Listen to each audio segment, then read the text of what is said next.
Hoy, en un programa más de Saliendo de la Caverna, contamos con un invitado muy especial, como siempre es.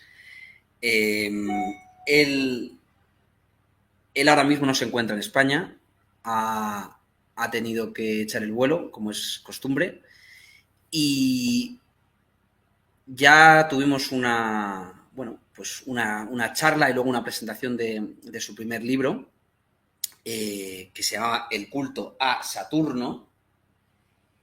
Y ahora acaba de publicar recientemente su segunda obra de tema esotérico, que se llama Ciclología 1, Teoría y Práctica del Tarot.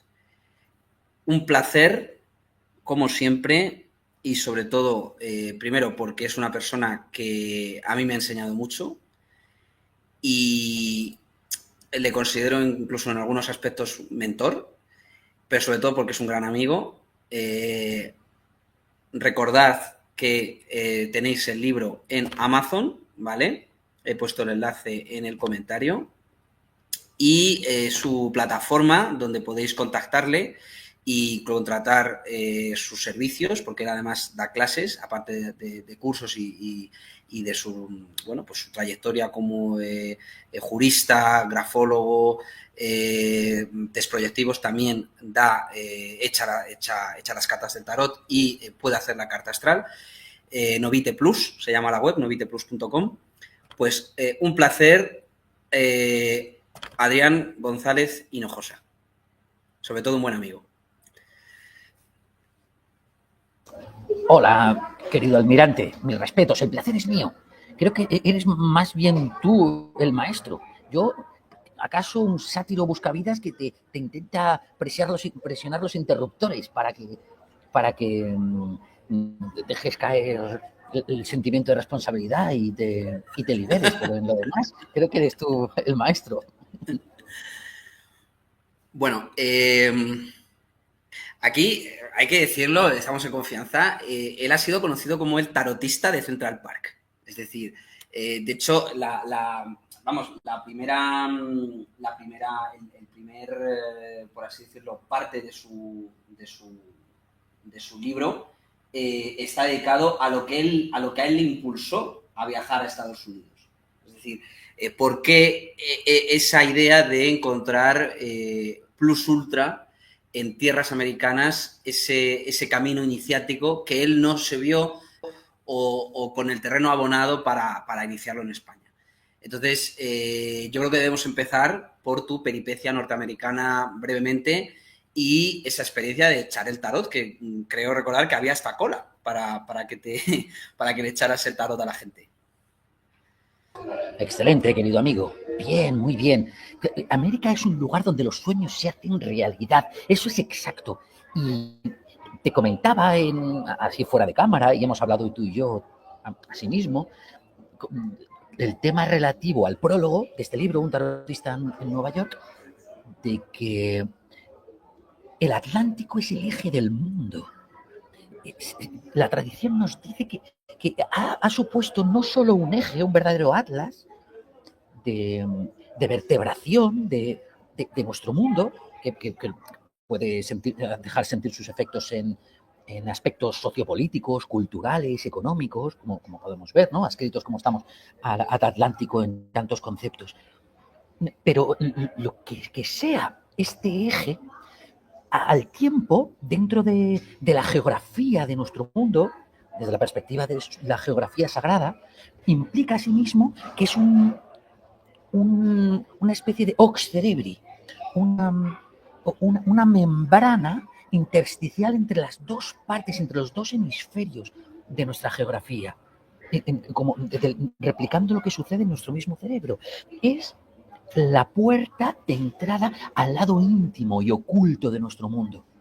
Te comentaba en ese prólogo que el Atlántico siempre se ha considerado la costa de la muerte, una especie de aguas del río Jordán donde uno va a redimirse en el sentido de morir y por lo tanto de atravesar el umbral euroasiático que te hace trasponer los límites de lo conocido en el sentido de llevarte plus ultra a un reino que pudiéramos considerar velado, ¿de acuerdo? Desde nuestra perspectiva, y por lo tanto, atravesando ese velo de malla que el Atlántico es, uno entra en la zona desconocida, como si traspusiera la barrera del espejo de Alicia. Entonces entra en un lugar muy curioso que es profundamente intuitivo, profundamente sentimental. Es un lugar donde la feminidad de este mundo se expresa desveladamente y por lo tanto es un lugar donde los sentimientos están a flor de piel y bullen. El occidente de nuestro mundo, que por lo demás resuena en nuestra propia época, estamos en el occidente, que es tan abundante en esos iconos de las caballerías, ¿verdad? Ya sea los promontorios de occidente europeos que dieron lugar a los caballeros andantes o la nueva Atlántida, el nuevo occidente de Vacunal Western, ¿verdad? A esa nueva mitología fundacional de nuestra época. Pues lo que produce es un sentimiento de profunda exaltación y de sentir que realmente estás en un lugar donde los sueños aspiran a hacerse realidad, o que cuando menos alguien está en la proximidad de las aguas de su propio destino. Todo el mundo que pulula por allí, particularmente en la puerta de entrada, la ciudad de Nueva York, la ciudad de la diosa, está buscando empaparse de esas aguas. Y yo quería profesar lo mismo. La primera vez que llegué, esto lo sabes tú muy bien, yo quedé sacudido por esa impresión de sacralidad en esa ciudad, donde todo el mundo peregrina como a una verdadera acrópolis de nuestro tiempo, al verdadero centro de nuestro mundo occidental. La gente se ve investida de una especie de llamada a algo absoluto y definitivo. Nueva York está lleno de gentes buscando su propio camino. Por lo que sentí que era el lugar idóneo para hacer lecturas en frío, tirando de intuición en un arte tan ocultista como el tarot, al abrigo, a la irradiación de la diosa Argentia Columbia. Fue por eso que fui allí a hacerlo, hermano. Curioso que hablas también, hablas del culto a Deméter en tu libro, y hablas también a raíz del Atlántico como Axis Mundi, donde están esos ejes solsticiales de la medianía. Hablas también de la diosa Tara. La diosa Tara, no quiero confundirlo, ¿tiene que ver con esa diosa Columbia o es otro tipo de deidad? Claro, muy bien apuntado. Esto puede llamar a error si no se clarifica. Así que excelente que lo quieras clarificar, hermano. La diosa Columbia en realidad es una referencia a la luna, a la gran feminidad iluminada y por lo tanto a una forma más sofisticada de feminidad. Digamos que la gran presencia femenina del mundo, que es el mundo en sí sobre que vivimos, Tierra, que los antiguos llamaron Tara, es la manifestación de la materialidad por sí, de la Tierra, en su más estricto sentido dual, como referencia al número 2, que ya sabes es una referencia a Tauro y por lo tanto a lo taurino, por lo tanto a lo áureo, al oro y por lo tanto a la torería, ¿no? Que se celebran todos esos rituales de taurobolio, la tauromaquia, que por supuesto tiene que ver con el influjo atlante en nuestra cultura, ese influjo occidental, ¿no? De llamar a que la Tierra se manifieste en forma de toro como la primera emanación de la gran diosa noche en el mundo, que es la Tierra misma, la Tierra. Columbia, en cambio, estaría más relacionado con el simbolismo del 4 y, por lo tanto, con el signo sentimental que opera en esta realidad tridimensional, que tiene que ver con el tránsito de un lado a otro en nuestro mundo, ¿de acuerdo? Tiene que ver con esa duermevela, con el sentimiento de intuición. Es decir, que es otra manifestación de la diosa, una sería Terra, ¿no? La madre procreativa, que se celebra, como muy sabes, por medio de las mayumeas, en mayo, ¿no? A la luz del segundo mes, ¿ves? El 2, desde el equinoccio de primavera, ¿verdad? Pero la luna, Columbia, es más bien una diosa que alude a la sagrada noche en en el flujo que tiene sobre nuestro mundo y por lo tanto tiene que ver con la gran consorte del Sol, ¿de acuerdo? Con ese correlativo subconsciente que tiene la conciencia despierta. Si nosotros vivimos en una heliolatría, quien lo duda, en un culto solar, en una cultura regia, ¿no?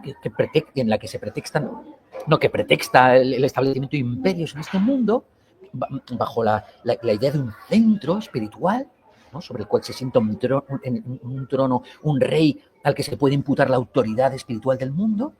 Y hace falta endosar a esta figura masculina una presencia femenina, que sea una consorte que habla de lo oculto. Una vez que este mundo termina de estructurarse, lo hace dualmente, de tal manera que nuestra realidad se parte entre algo explícito y algo implícito, entre algo externo, algo interno, algo consciente, algo subconsciente. Columbia, la gran diosa lunar iluminada, es, digamos, la representante del lado oculto, soterrado, subconsciente, maldito, oscuro, que por lo demás es correlativo a ese lado del Atlántico, ¿no? Como estuvimos diciendo al principio. Espero no haber eternizado la respuesta. No. La diosa, quiero ahora matizar también, la diosa Libertas, que es la estatua de la libertad, que algunos quieren ver ahí a pues, otras deidades, ¿no? A Isis o tal, pero bueno, vamos a decirlo, para ser exactos, la diosa Libertas, que tiene esa corona de puntas, es la misma que la diosa Columbia, porque tiene también la antorcha, o no es lo mismo, porque como tienen diferentes nombres y hacen referencia a bueno, pues a esa guía, ¿no? Esa aduana entre el viejo mundo y el nuevo mundo, la nueva Atlántida, la tierra prometida, Amán, Avalón, ¿no? Más allá de la tierra conocida, plus ultra. ¿Qué nos puedes decir de la Estatua de la Libertad? Claro, donada por Francia, creo, ¿no? Por París, por un escultor de París y el gobierno francés. Así es, querido amigo. Así es, porque las órdenes esotéricas, ¿no? Entre las que en la actualidad, como sabes, despuntan la masonería, estaban muy al corriente del panteón que subyace a nuestra heliolatría exotérica, que pudiéramos decir cristiana, y querían significar que como nuevo promontorio de Occidente, como bien has dicho, como Amán, como Avalon, como nuevo mundo, como nueva América, era necesario que esta presencia liminal, femenina, pues igual que el arcano de la suma sacerdotisa, ¿verdad?, diera la bienvenida a ese nuevo mundo, queriendo significar exactamente lo que la luna representa, que es la posibilidad de hacer como en Matrix o en El Mago de Oz o en Dune, ¿no? De la posibilidad de entrar a un mundo oculto que hay más allá del nuestro, que podríamos considerar el frente euroasiático, y en el que uno se permitiera redundar o resonar en su significado oculto, que pudiera viajar a un lugar donde la profundidad puede verse desvelada, al desnudo. Para eso se creó este simbolismo lunar, que es una referencia también, si pudiera ser a Isis, por supuesto, ¿verdad? Que se representa como esa gran iniciada de las concubinas, la diosa de las prostitutas, Libertas. Ahora explicaré exactamente quién es Libertas, ¿de acuerdo? Que tiene que ver con esto que te venía diciendo, la concubina del rey. ¿Te acuerdas de Dune, verdad? Y está muy bien expresado. Lady Jessica es la concubina bueno, no de un rey, pero esa figura regia que es el duque Leto Atreides, ¿verdad? Y es la representante de una sociedad de mujeres iniciadas en los misterios de la memoria, la Bene Gesserit, ¿verdad?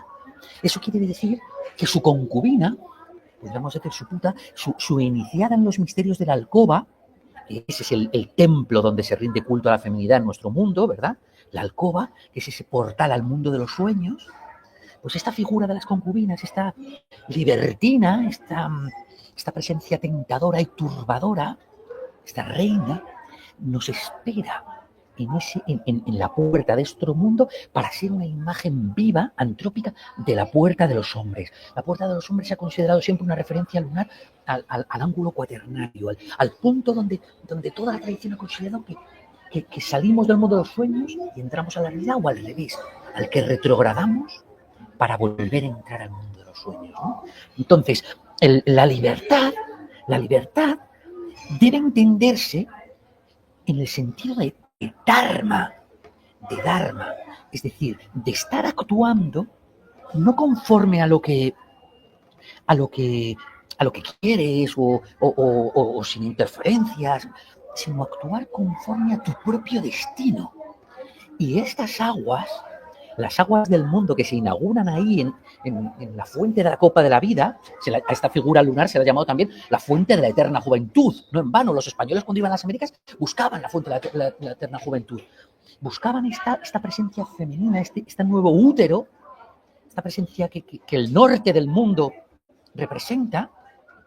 Por cierto, antes acaba de aparecer mi querido amigo Montaraz del Norte, ¿ves? Una referencia al norte, ¿verdad? Que preconiza este caballero de nuestros tiempos, este Montaraz. Pues representa ese lugar donde nos es dado volver a nacer.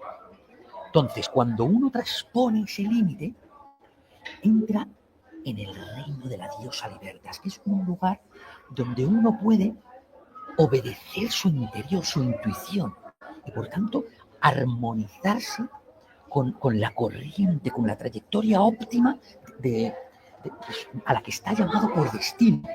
Es decir, que era una manera, como sabes, las prostitutas siempre han sido figuras sagradas en el mundo, de la manera como lo son las mujeres, ¿no? Que nos abren a los hombres, que tiramos de un registro mucho más lógico o competitivo, nos inician en los misterios del subconsciente, por lo tanto de lo velado, de lo remoto, pero al tiempo de lo líquido, ¿no? Del conocimiento que transmiten en lo profundo.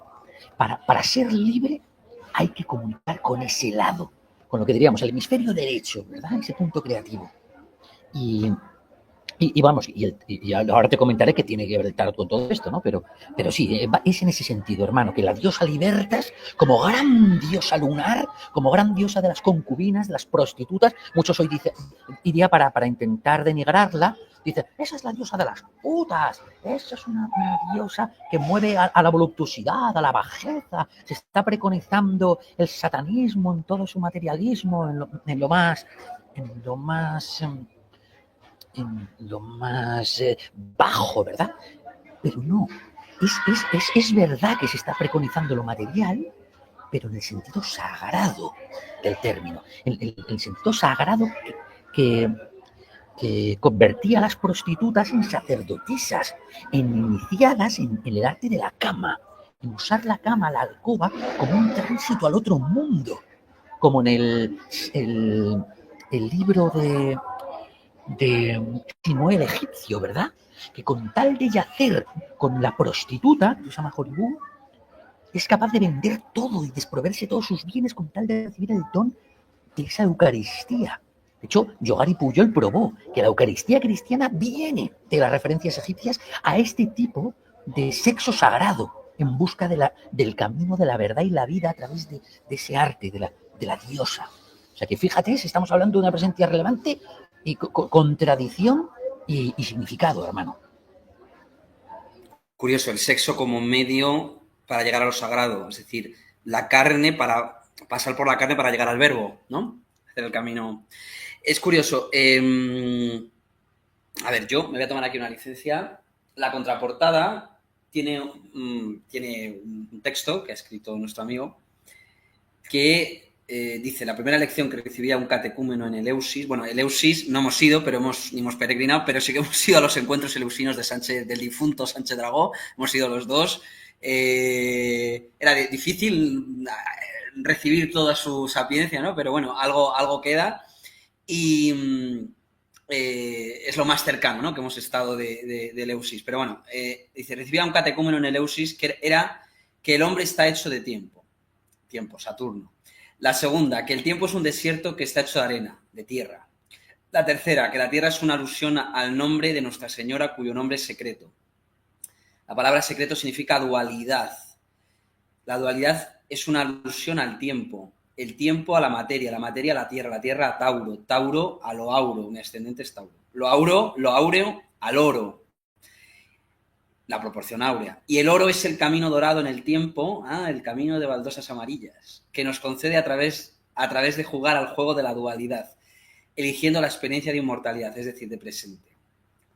Así, cuando oímos que los iniciados están vinculados por el secreto, no es en el sentido del deber de guardar silencio, ¿no? El secreto, en este caso, por ejemplo, me acuerdo del secreto dentro de la masonería y sociedades así, sino en el de usar el silencio, es decir, la música de la creación, como un camino de conocimiento de la dualidad. Dios habita en el silencio, ¿no? ¿No decían eso? Como una manera de conocer a su Señora en el tiempo. Este secreto, este conocimiento y este camino pueden resumirse en lo que la Esfinge, el silencio, como guardiana de los secretos, trató de hacer entender a Edipo, que el hombre es un animal con una manifestación, es decir, un alma en el tiempo que tiene.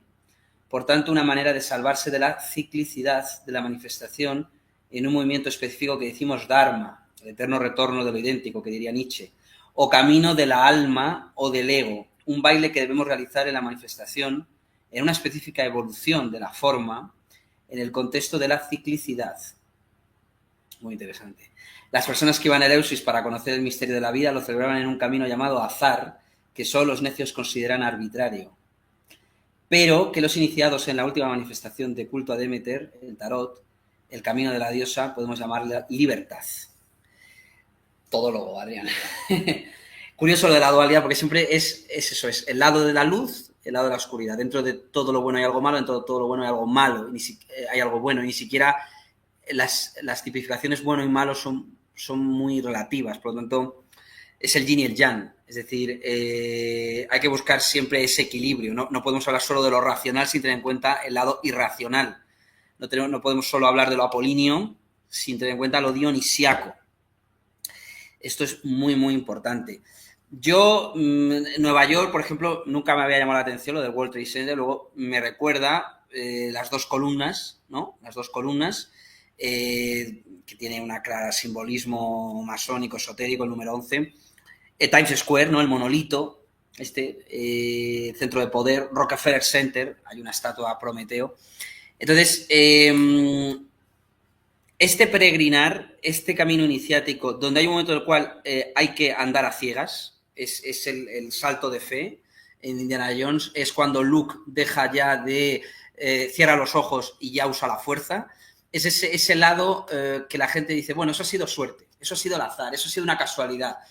Y a lo mejor son las cartas que está echando el destino, es decir, que se está escribiendo desde arriba, que hay un guión desde arriba. Entonces, Adrián, tú te ha pasado un montón de veces una serie de vicisitudes aparentemente arbitrarias, casuales, bueno, pero que luego en retrospectiva tú dices, no, esto estaba escrito, esto ha pasado por esto. Anécdotas, en base a lo que pones en tu contraportada del libro, ¿qué nos puedes decir, por favor? Sí, lo que puedo decir al respecto de la sincronicidad como símbolo, como verdadero símbolo temporal, basado no en una imagen, sino en una casualidad, como fenómeno de acausalidad, es decir, como significado expresándosenos a través de una casualidad, de algo que sucede en el tiempo en un momento determinado, es algo a lo que he despertado del modo como hizo Parménides, ¿no? En forma de camino a la diosa. Recuerdo que es el rumbo de darse cuenta de que vivimos en un devenir que es una sucesión cinematográfica de imágenes que están predeterminadas del contenido, igual que una película, lo cual hace dado que el culto a este conocimiento, a la sagrada cinematografía, siga teniendo lugar en el mundo, ya sabes dónde, precisamente en América, ¿verdad?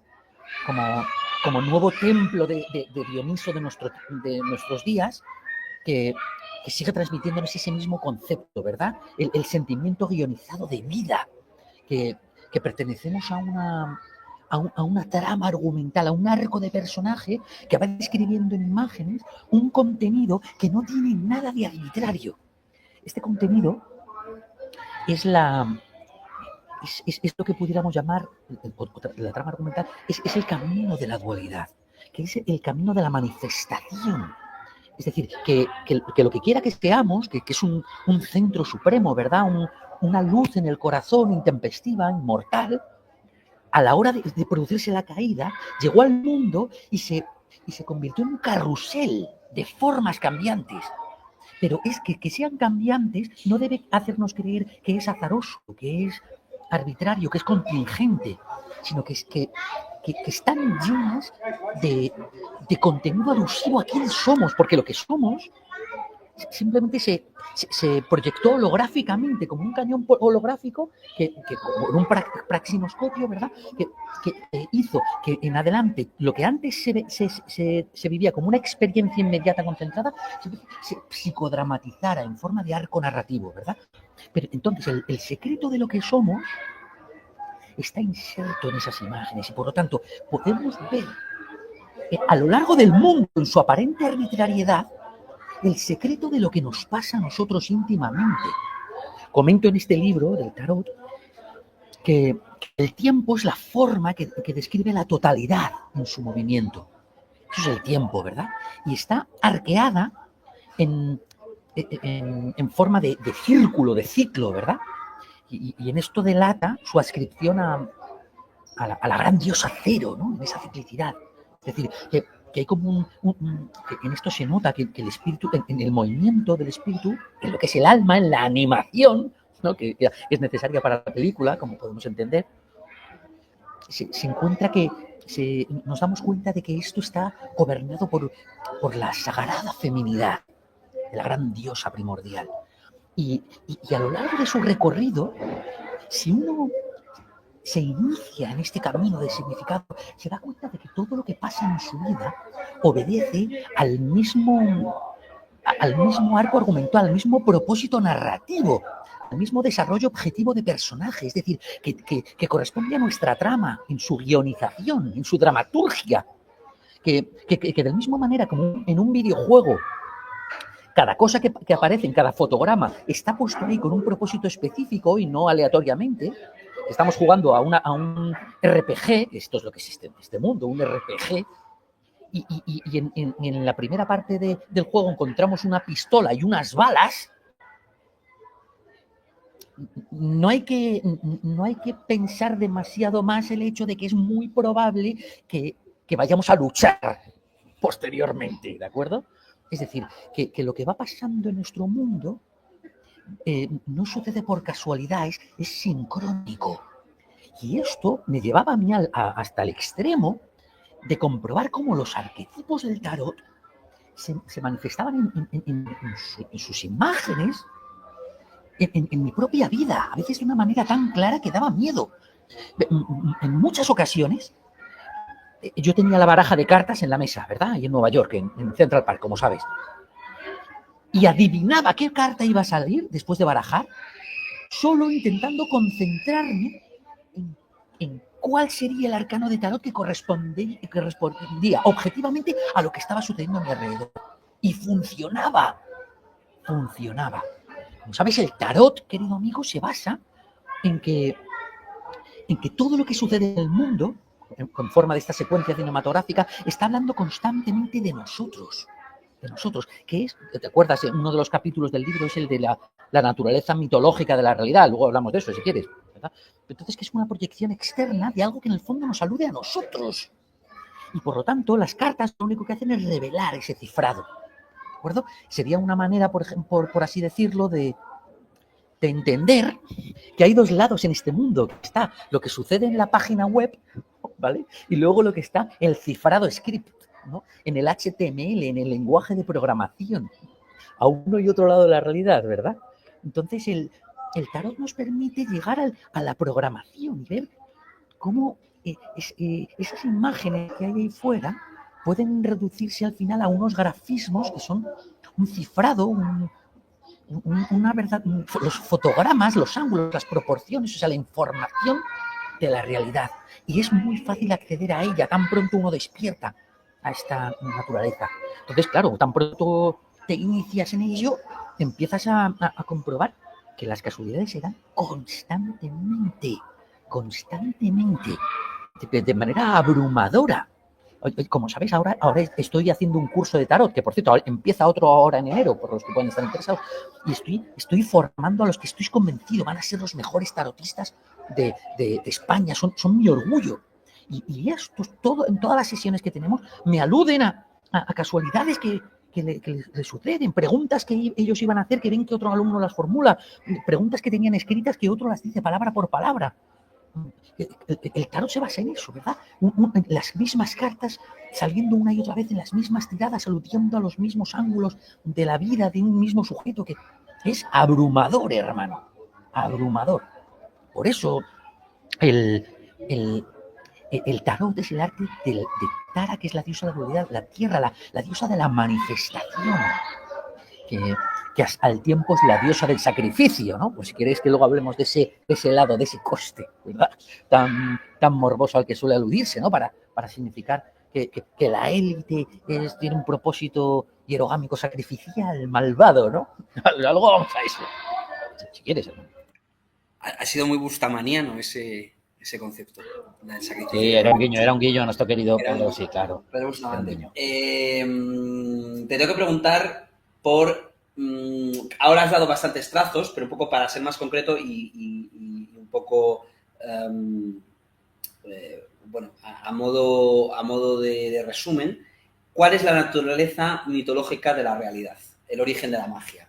Es decir, siempre, esto se puede enlazar también con el tema de la élite, se habla de la naturaleza del poder a un nivel material. El dinero, los ejércitos, las armas, pero nunca tienen en cuenta que quizás, y solo digo quizás, para no pecar de demasiado crédulo ante una audiencia posiblemente escéptica, aunque yo ya sabes mi opinión de sobra, Adrián, quizás, y digo de cara a la galería solo quizás, las élites de poder tengan una agenda más allá del plano físico, es decir, una agenda de tipo metafísica.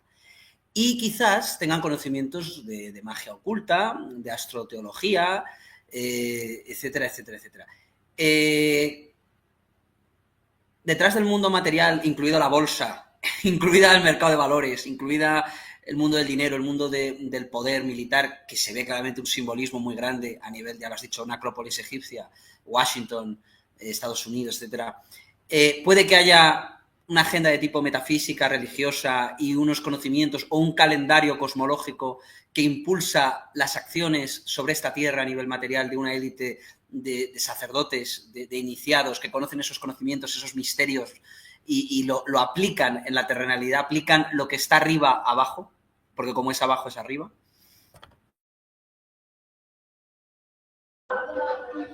Para mí es evidentísimo, evidentísimo. Es obvio. Por ejemplo, hablando del World Trade Center, que emplea estas dos columnas que nosotros conocemos como columnas de Hércules, ¿verdad? Que es una referencia al portal que conduce al otro mundo, que podemos ver en el arcano de la sacerdotisa, ¿no? Como esta diosa de mediación, por ejemplo, el World Trade Center como centro donde se tramita la liquidez del mundo, es decir, el líquido del mundo, el comercio del mundo, en el sentido del lugar donde van a mezclarse como en una coctelera todas las almas. ¿A fin de qué? De disolverlas en torno al mismo significado, al mismo sentido de destino. Todo eso no se ha construido en vano. Que quienes erigieron esa hermosa Acrópolis, para que en la era de Piscis, en la era de Occidente, sabes que Piscis es una referencia astrológica al oeste, ¿no? Y nuestra época es el oeste, y los centros de poder en Occidente, en la era de Piscis, siempre han sido promontorios de Occidente, ¿verdad? Las Españas, Inglaterra, los Países Bajos, Francia en su reino, ahora las Américas, ¿verdad? Saben muy bien que la nuestra es una época de totalización y que las finanzas mundiales son una expresión de de esta liquidez, de esta licuefacción del espíritu del mundo. Es un lugar donde se va a tramitar, que eso son las finanzas, en términos líquidos, el comportamiento de todos los individuos, ¿verdad? Para unificarlos en torno a una misma dramaturgia, a un mismo sentimiento de conjunto y de adhesión a la totalidad.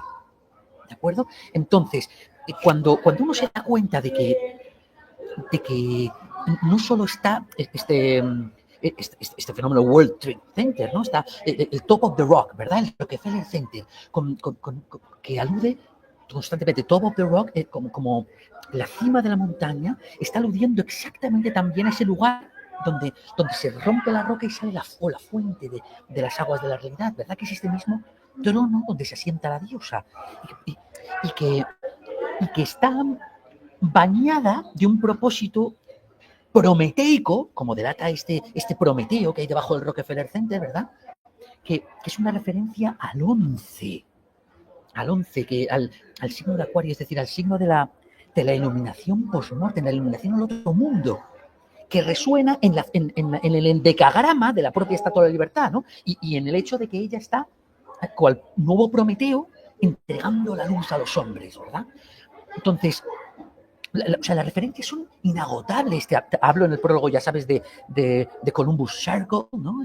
El círculo de Colón, donde se yerge esa gigantesca figura axial en el contexto de ese círculo. Bethesda Fountain, ¿no? La fuente de Bethesda, que alude a esas mismas aguas primordiales de la memoria. O sea, las referencias son inagotables. Entonces, cuando uno se da cuenta del simbolismo astroarquitectónico que hay en esa ciudad, de todo lo que está resonando en lo oculto, la actividad diaria de una ciudad como Nueva York, de sus parangones con ciudades como sagradas como Washington DC, es verdad, un núcleo del poder imperial, del imperio solar de nuestro tiempo, ¿verdad? Y de cómo esto, a su vez, se va configurando cinematográficamente en Hollywood, ¿no? Es esa especie de neotemplo druídico donde se va a invocar el espíritu líquido también de la realidad a través del melodrama, del sentimentalismo hiperbólico, etc. Cuando uno es consciente de todo lo que subyace a título oculto, entonces repara sin más en que es evidente que los maestros de la realidad, estos señores del tiempo, las élites pero no las élites contingentes, temporales, ¿no? Meros testaferros, como sabemos, sino los verdaderos iniciados son perfectamente conscientes de la naturaleza de este mundo. Por eso tienen ese empeño en privarnos de la verdadera cosmología, ¿no? De desnortarnos, de imponernos esa especie de cosmología subvencionada, tan desorientadora, para adueñarse de la única posición desde la que es dado ver la verdadera naturaleza de la realidad. Y esta es lo que digo en el libro como la naturaleza simbólica de la realidad, no, la naturaleza mítica, ¿no? Metafórica de la realidad. Y es que esta realidad es igual que un mito, opera exactamente igual que un mito. Ya saben, los mitos son testimonios literarios de cómo los ángulos que componen nuestra configuración subjetiva, ese pequeño panteón de dioses que todos tenemos dentro, compuestos de todas nuestras facetas, nuestros ángulos, nuestras propensiones, ¿no? nuestros pequeños asamblea interior de consejeros. En el mito se produce algo maravilloso, y es que esos personajes que todos tenemos dentro, esos ángulos, que podríamos decir esos planetas, esos dioses, están proyectados en el exterior, externalizados, psicoproyectados en forma de una manifestación teatral en la que cada uno de ellos tiene un rol de personaje diverso. Es decir, imagínate que nosotros estuviéramos compuestos, imagínate, por lo que en realidad estamos compuestos, ¿no? Por el panteón, la órbita de los planetas, ¿verdad? Sol, Mercurio, Marte, Saturno, etcétera. Pues la realidad es un sitio donde eso lo vemos psicodramatizado en forma de personas que van personificando esos papeles, ¿de acuerdo? En un mito está el bueno, el héroe, luego está el villano, está el intelectual, está etcétera, etcétera, ¿no? Son diversas máscaras. Cuando uno lee un mito, no debe perseverar en encontrar personas completas, sino más bien facetas de personas que interactúan y que en conjunto forman la totalidad de un individuo. Pues bien, la realidad opera exactamente igual.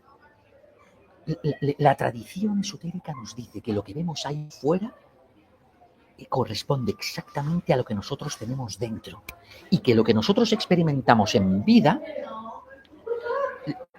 corresponde a una psicodramatización de las propensiones internas que cada uno tiene en su interior. Es decir, que si dentro de tu configuración, ¿no? Pudiera verse en tu carta astral, hay ángulos que riñen entre sí, tú vas a experimentar eso a través de riñas que suceden fuera, dramatizadas enfrente de tus ojos. Es decir, que la realidad es como un Battle Royale donde uno se permite ver fuera en forma de personas diversas lo que ya tiene dentro. Las élites que gobiernan en este mundo son conscientes de eso. Saben que todo lo que sucede en este mundo es una proyección teatral de algo que opera en el otro mundo. En un mundo más real que este, que pudiéramos decir onírico, culto, soterrado, que en algunas culturas han llamado purgatorio. El libro está dedicado, como sabes, el culto a Saturno, a este tipo de conocimiento. No en el sentido que ahora estos supuestos especialistas del culto a Saturno que empiezan a salir como setas preconizan, que no tienen ni idea. Hablo del verdadero. Y claro, en el momento en el que uno entiende la relación de codependencia que existe entre el mundo interno y el externo, entonces se permiten jugar de la manera como lo hace la psicología proyectiva, aplicando determinados cambios en el interior, se produce la magia, uno puede operar en el exterior. O sea, que para cambiar el mundo hace falta cambiar dentro de nosotros, cambiar dentro. Por eso este fervor empirista y de sumirnos siempre en una postura positivista externa que opie el mundo invisible, ¿no? Para sumirnos en el mundo de las proyecciones, de las máscaras, el mundo de la caverna platónica, hermano, en suma, cosa que tú conoces muy bien. Entonces las élites nos intentan distraer constantemente del conocimiento de que cualquier cambio externo puede conseguirse a través del cambio interior. Ellos, a través de sus actividades rituales, de su actividad profundamente mitográfica, dan crédito constantemente del conocimiento de esa correlación.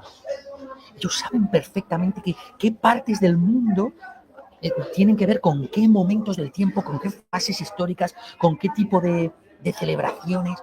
Ya lo sabemos, ¿no? El cristianismo mismo es una especie de celebración cíclica de festividades temporales por razón de los ángulos de la luz. Es evidente, ¿no?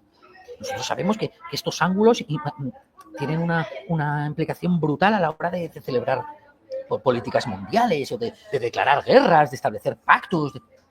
Entonces, digamos que estas élites son mucho más conocedoras de que la humanidad es un sujeto, que el ser es uno, cosa que siempre ha conocido la tradición, aunque se nos aparezca en forma de una pluralidad.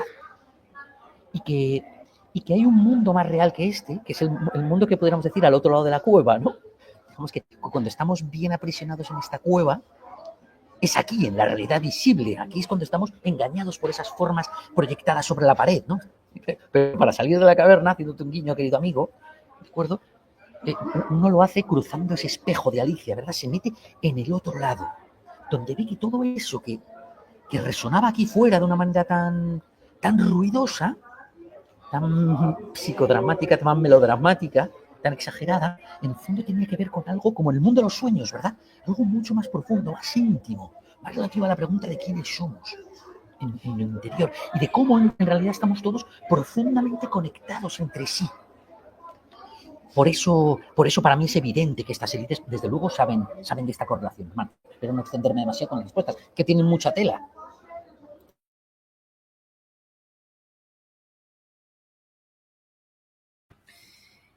La verdad es que es complejo. Quiero preguntarte, ¿cuál es el camino alquímico de los hijos de Aries? Que siempre, cuando estoy escuchando a los hijos de Aries, me vienen las referencias a la cultura popular de Conan el Bárbaro. Los hijos de Aries, los hijos de Atlantis. Los Arios son los Arios. ¿Puedes un poco hablar de esas guerras míticas que pueden ser interpretadas en clave histórica o en clave arquetípica, simbólica, de la lucha entre dos cosmovisiones totalmente diferentes y opuestas del mundo? Una más racional y guerrera y otra más emocional, intuitiva y femenina. Unos adoradores de una serie de diosas femeninas y otros más, una sociedad de adoradores más de lo masculino, lo patriarcal, es decir, una sociedad más solar, más apolínea, y otra sociedad más lunar, nocturna, intuitiva. Los hijos de Aries. Sí, esto es importantísimo. Hay un capítulo del libro que se llama El camino alquímico de los hijos de Aries, efectivamente, hermano.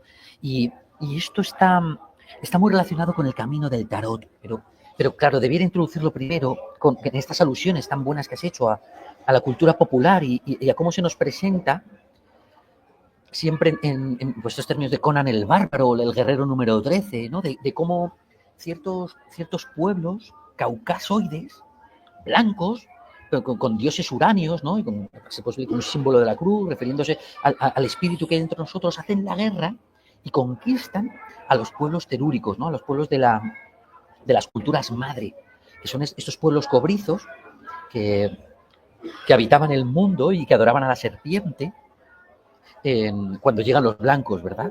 Esto es una clara referencia a algo que trató en el culto a Saturno, y es que es el hecho de que bueno, los hiperbóreos, los kurganes, una raza blanca que resonaba en la primigenia. La raza primigenia es la raza de Aries, la raza del principio del mundo, ¿no? Los hijos del árbol. De ese árbol primordial que había en el centro del mundo, surgió una primera raza primordial, ¿verdad? La raza de Aries, los niños del árbol. Y esta raza blanca, por razones cíclicas, la raza nórdica que conocemos, la raza barbárica, céltica, germánica, los kurganes, los indoeuropeos, profesaban una resonancia especial con este pueblo de Aries primigenio, por razones cíclicas. Luego si quieres entro en eso. Y el caso es que cuando fueron llegando desde el este, desde el oriente, Sagrado Oriente, hermano, Europa estaba todavía colonizada por los pueblos de la órbita Atlante, que eran pueblos que habían surgido en el tercer gran año de nuestro Manvantara, ¿no? Que podríamos decir en la edad de plata. Y por lo tanto en una edad lunar. Y era una raza del oeste que estaba provista de unas cualidades especialmente lunares y sentimentales. Y que empezó a celebrar el culto. Eran lo que hoy día en la historia subvencionada que se nos intenta vender se refiere como los hombres de las cavernas, pero hay que saber que los hombres de las cavernas no eran hombres de las cavernas, no eran trogloditas como se nos presenta, una raza extremadamente sofisticada, pero que rendía el culto en cuevas, porque adoraban la matriz generativa, esa presencia femenina del mundo, la sacralidad como cueva, de la cual nuestros rituales eclesiásticos son los herederos, evidentemente, ¿de acuerdo? Pues todo que se nos ha dicho, perdona la interrupción, se nos ha dicho que vivían en cavernas, pero no es cierto. Entonces, no vive el hombre de Cromañón, es decir, esos hombres primitivos, supuestamente, no vivían en cavernas. En las cavernas, entonces, rendían un culto religioso. Era donde se reunían, pero no vivían allí, entiendo. O sea, que a lo mejor tenían todo un complejo sistema civilizatorio que por algún catástrofe o lo que sea no ha llegado. Un poco esa sería la tesis. Esto es tan exacto que nunca el mundo ha vuelto a ver una civilización así. Ten en cuenta que, en contra de lo que se nos dice, el tiempo funciona entrópicamente, es decir, que no es una evolución crónica desde esos desdentados hombres de las cavernas, ¿no? Con 2 dedos de frente, hasta nuestro momento pletórico en la cresta de la ola de la historia. Es exactamente al revés, que venimos degradando desde ese árbol primordial. Y que esta raza, la raza Atlante, surgida en la Edad de Plata, y que vio nacer al gran imperio Atlante, que llegó a unos niveles de prosperidad gigantescos y que colonizó la Europa occidental y que por supuesto se propagó por las islas Santuario, por las cuencas, por la cuenca mediterránea, llegó a Fenicia, ¿no? Fenicia, ¿sabes? Es una alusión al color rojo, que eso es lo que significa Fenicia, ¿no? Que es el color de este pueblo, y uno de cuyos principales de sus principales puestos era Egipto, como último heredero, como último eslabón de esta cadena atlántica. Y de su culto, que ahora hablaré después, cuando tú me des venir, hermano, del culto, ¿no? Que es este culto de caverna, este culto mistérico, este culto iniciático, a diferencia del culto hiperbóreo, que pudiéramos decir, más contemplativo, más de la búsqueda directa del espíritu. Estos habían heredado este tipo de culto en cuevas, de buscar la realidad en el mitreo, ¿de acuerdo? De permearse de la oscuridad, de permearse de la dualidad de este mundo, ¿no? Lo que hoy día se llama el camino de las tinieblas, básicamente. Entonces, nuestra historia, tal y como la conocemos hoy día, comienza en el punto exacto en el que los pueblos blancos conquistaron a estos herederos de las civilizaciones madre, así se les llama. Entonces, los grandes cantares de gesta épicos, ¿no? Los libros al más puro estilo homérico, nos hablan de cómo estos pueblos, que eran pueblos que rendían culto al espíritu en forma del espíritu del polo, ¿no? De los dioses Urano, el dios hombre, el dios varonil, que nos irradia desde el corazón, ¿verdad? El dios de los caballeros, de los héroes, que empezaron a conquistar las deidades telúricas, ¿no? Un ejemplo claro es Hércules, pero Hércules no era una persona, era un movimiento cultural, ¿no? que conquistó, fue conquistando, como Apolo, ¿verdad? Apolo, los dioses uranios masculinos conquistan a las diosas telúricas, ¿no? Apolo mata a Pitón, a la diosa telúrica Pitón, y en ese oráculo pone su trípode, ¿no? Símbolo del logos y del vínculo con el contacto con el cielo, ¿no? Y la Sibila, la pitonisa, deja de ser una militante en el culto a la diosa y pasa a ser una sacerdotisa urania.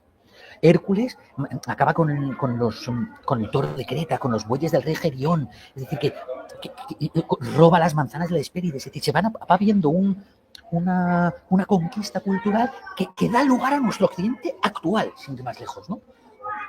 Pero los últimos reductos del conocimiento atlante, del conocimiento del fin del mundo, quedaron en toda esa cuenca, en todas esas civilizaciones megalíticas y más específicamente en Egipto, cuya religión fue el último depósito del viejo conocimiento, del mistérico, del conocimiento al que se accedía a través de las cuevas.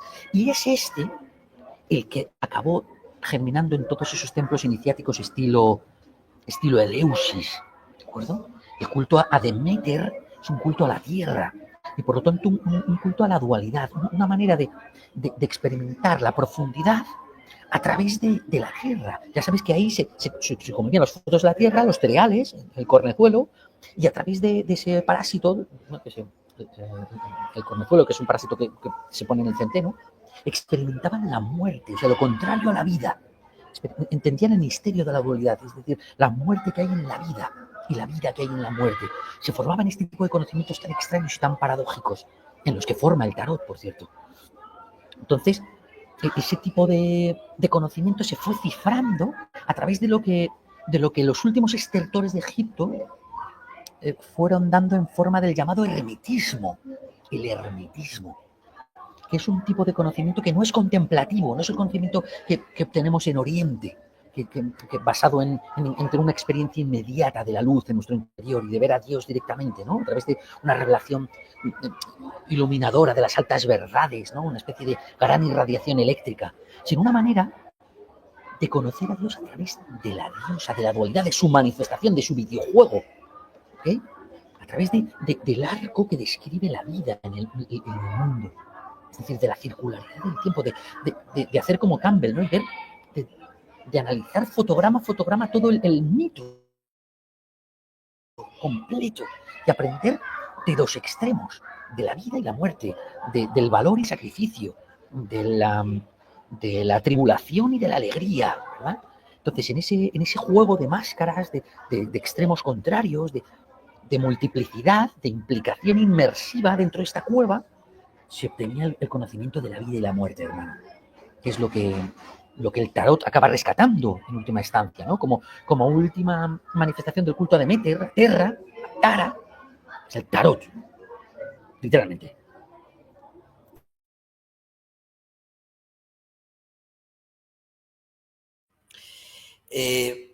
Me gustaría saber un poco el origen, porque hemos hablado de esos arquetipos, que yo lo veo presente, ¿no? Muchos arquetipos del tarot, que luego lo va a retomar Jung, en el famoso viaje del héroe. De hecho, tú citas, al principio de tu libro, citas a Campbell.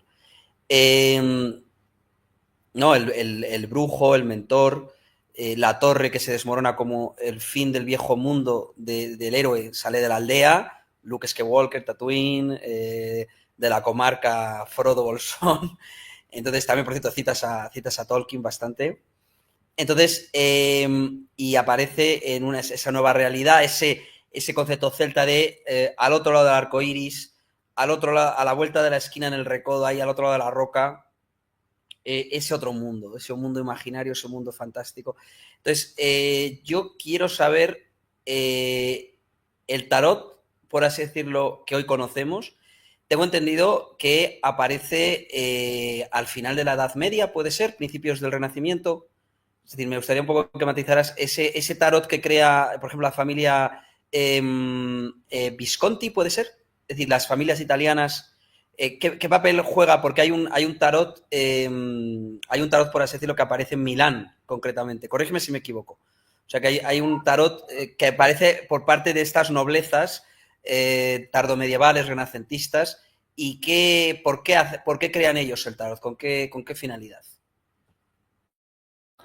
Claro, ten en cuenta que estas familias, que vas muy bien encaminado en esto que comentas, estas familias, como grandes coleccionistas, como custodios del conocimiento y del arte, se proveen de todo el saber hermético que les llega a fin de prepararse para el inminente colapso de la sociedad europea. La pudiéramos decir la sociedad, la cultura europea, la cultura feudal, según la cronología que dicen, acordemos, ¿no? Aceptemos pulpo, de que dura aproximadamente 1000 años después de caído el Imperio Romano Occidental, hasta el Renacimiento, vamos, en ese margen de unos 1000 años, el mundo se ha sostenido sobre la base del fuero cristiano y de la recopilación gradual del derecho romano. Pero llegado su momento entrópico, cuando amenazaba disolverse y cuando los nobles europeos empezaban a sentir los efectos de la entropía, ¿verdad? O sea, el Imperio Romano había necesitado refrescar su sangre con las nuevas cepas germánicas, ¿verdad?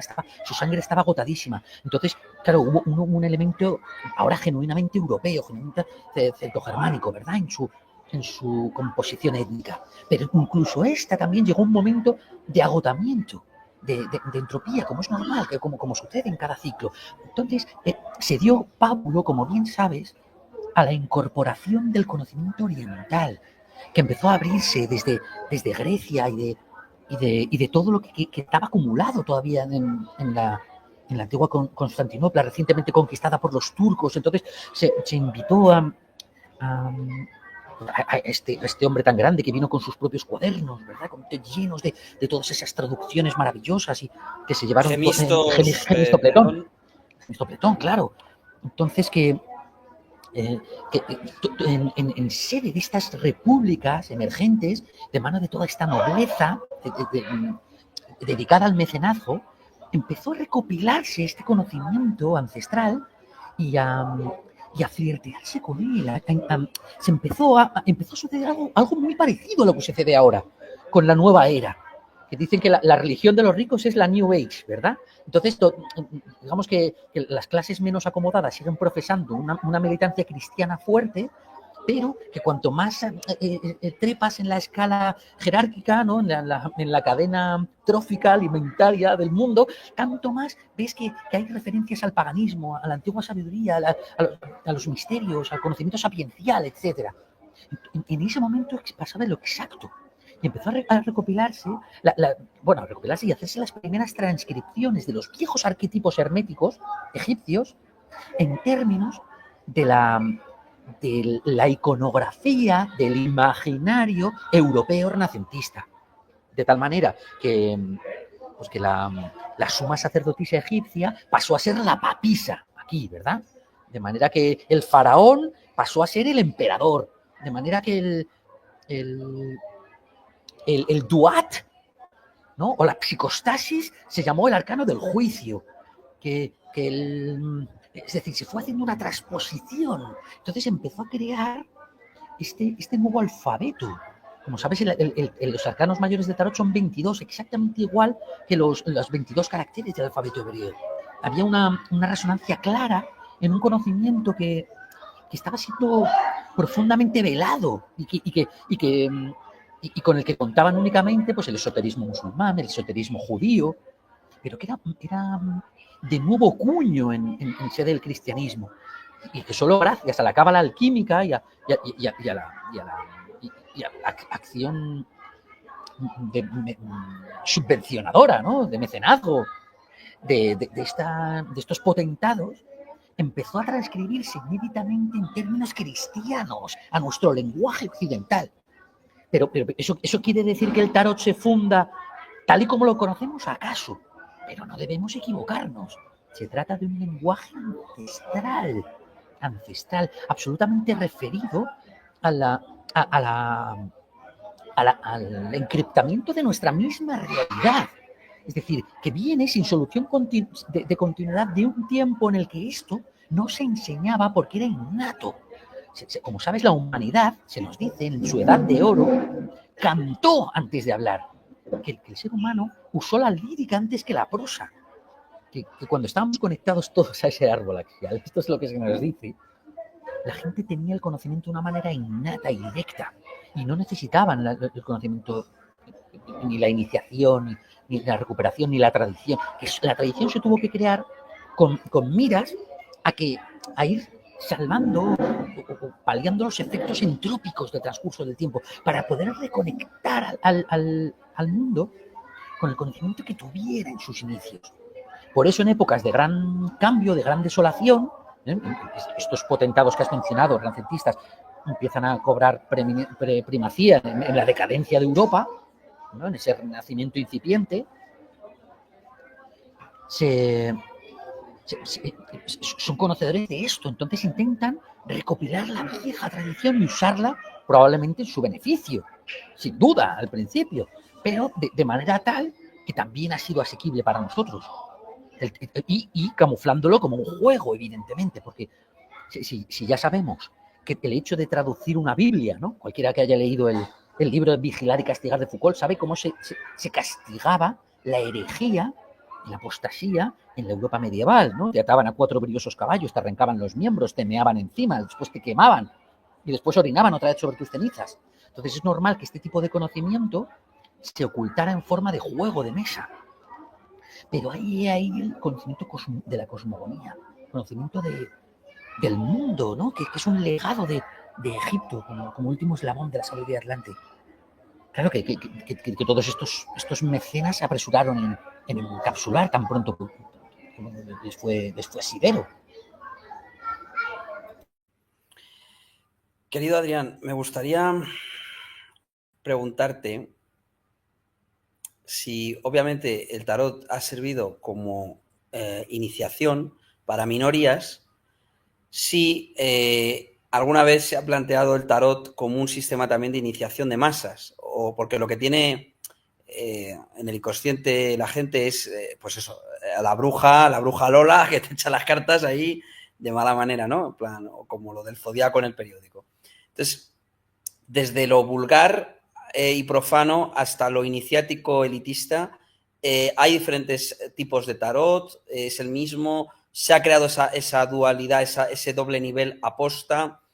Porque claro, yo, por ejemplo, yo el tarot, ahora sí que veo que tiene esa parte iniciática. Yo podría pensar, por ejemplo, antes hemos hablado de la caverna, ¿no? Pues Platón, quizás, solo digo quizás, con su alegoría de la caverna, estaba invitando a una iniciación, ¿no? El proceso de ver más allá de ese velo de malla, de liberarse de la apariencia, del mundo, el mundo sensible. Y en el fondo, pues Platón estaba iniciado en los misterios y quizás había ido a Eleusis, es decir, había probado el cornezuelo de centeno y otro tipo de plantas. Luego, si quieres, hablamos de Platón. Pero ahora, para centrarnos en el tarot, ¿por qué tiene esa connotación tan negativa hoy en día de, mira, te han echado las cartas del tarot? Y es como que se ha relativizado entre el vulgo y ha quedado como algo obsoleto, caduco, sin importancia, sin trascendencia, cuando está muy presente en el cine. El cine pasa por productoras, distribuidoras, guiones, directores, es decir, que se mete ahí de manera soterrada. Y si luego nos quieres contar anecdóticamente a lo largo de la historia reciente o en acontecimientos o en la economía o en geopolítica, ¿dónde tú has visto ahí tarot? ¿Dónde has visto ahí huellas de tarot, de que la élite conoce el tarot y lo aplica, igual que la astrología?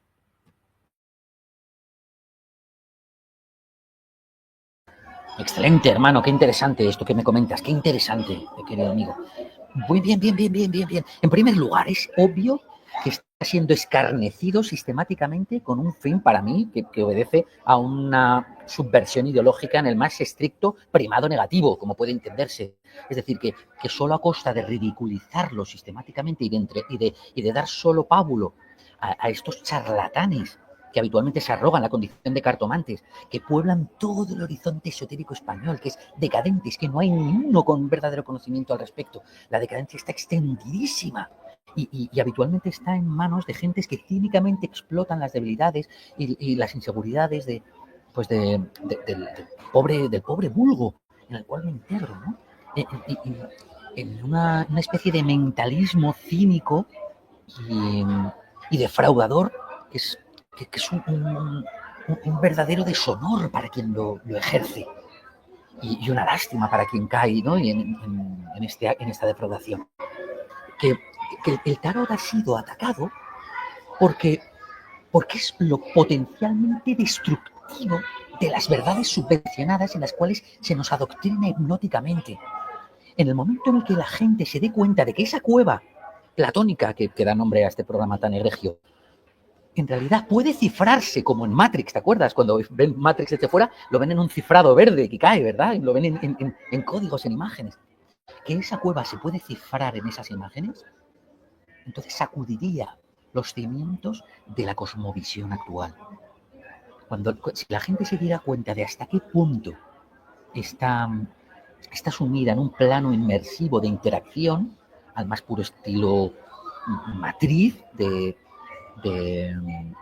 tipo caverna platónica, y de cómo hay una manera de evidenciarlo, como pocas, que es este juego, que es lo mismo que todo el azar esotérico ha hecho, ya sabes, chaturanga, el arte de índico, ¿no? del ajedrez, el juego de la oca,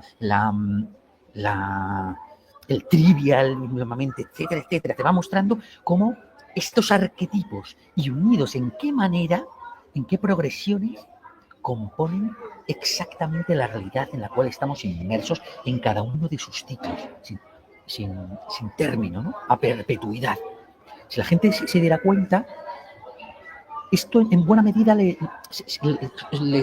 produciría una enorme sensación de, bueno, en primer lugar, evidentemente, de disonancia cognitiva, pero después una gigantesca impresión de relevancia individual, de estar siendo el jugador de una partida relevantísima, de una relevancia existencial absoluta, y por tanto tendría un potencial liberador sin precedentes. Por eso determinados potentados siguen asiéndose a estas artes con fines liberadores de sí.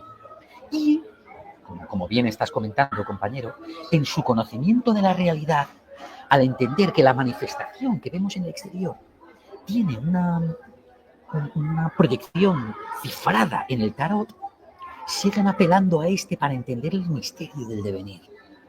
Y de la misma manera que artes, ¿no? Artes liberales como la geometría, la dialéctica y demás son artes de la cosmogonía, es decir, son artes que nos cuentan cómo se hizo el mundo. Ya sabemos que una de las principales aplicaciones de la lógica, de las matemáticas, de la geometría, es la astrología, ¿no? No la astronomía, que hoy se nos intenta vender como la única rigurosa, no, la estricta astrología. De esa misma manera, el tarot nos permite entender cómo se hace el universo y hacia dónde tiende. Es decir, que nos dota de una capacidad oracular que yo estoy impartiendo ahora. Que una capacidad de prefigurar lo que el futuro nos tiene reservado.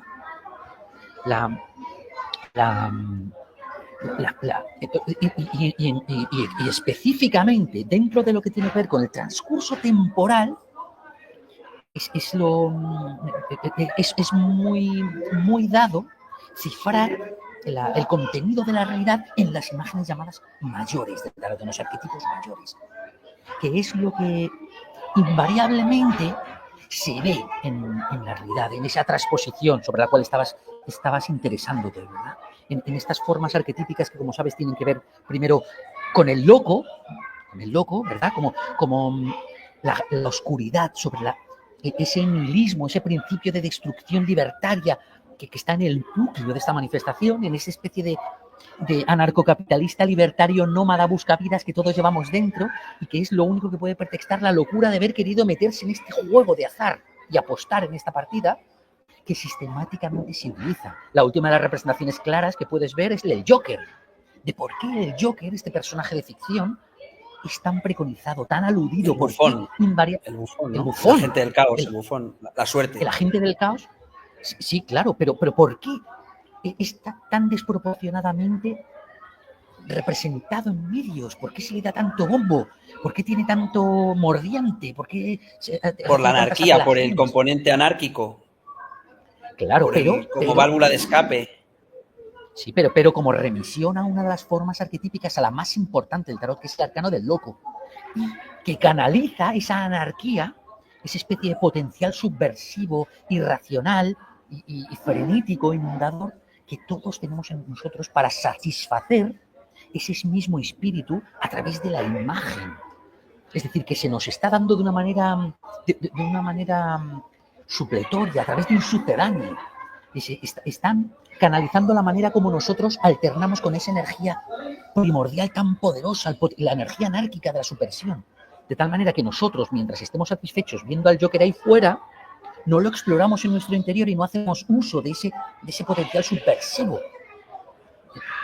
¿Ok? Que a su vez están, por ejemplo, no sé si has visto esta última película de Francis Ford Coppola, tan polémica, Megalópolis. Bueno, tengo Megalópolis, un capítulo... la tengo pendiente, la quiero ver, la tengo pendiente. Bien. Pues el Megalópolis, hermano, es una referencia a este mago, al mago del tarot. Tengo un capítulo entero del libro dedicado a eso. Y se rescata constantemente como esa figura arquitectónica, ¿verdad? Como ese gran arquitecto del universo que se consagra, se intenta preconizar en la masonería, efectivamente, que tiene que ver con un tipo de ordenación del mundo basado en una inspiración vertical, sí, de tipo matemático, es decir, de cómo se venera a Dios a través de la razón, lo cual tiene un sentido tradicional, un sentido en este mundo, ¿verdad? Y que corresponde a ese arcano del tarot.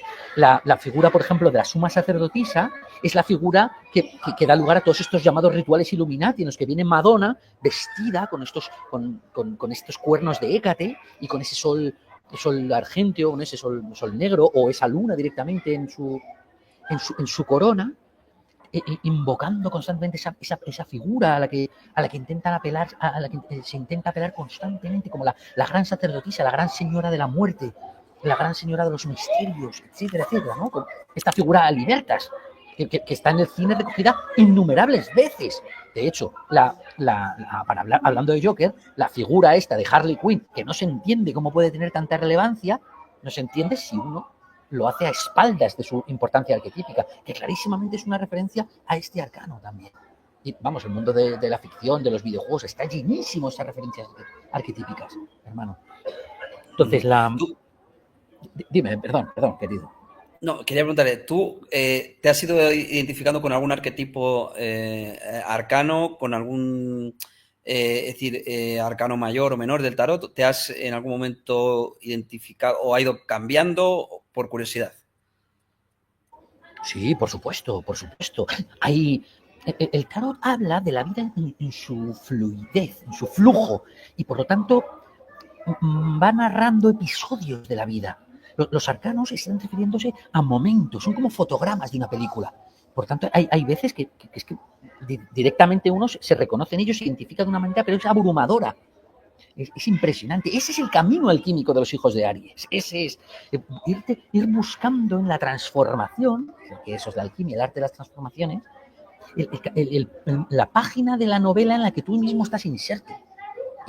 Y es abrumador, ya te tiraré las cartas cuando tú dices, hermano, y comprobarás hasta qué punto el momento de nuestra vida. Ya me lo hiciste una vez, ahí, creo. Dirás. Una vez me lo hiciste, creo. Una vez me tiraste las cartas.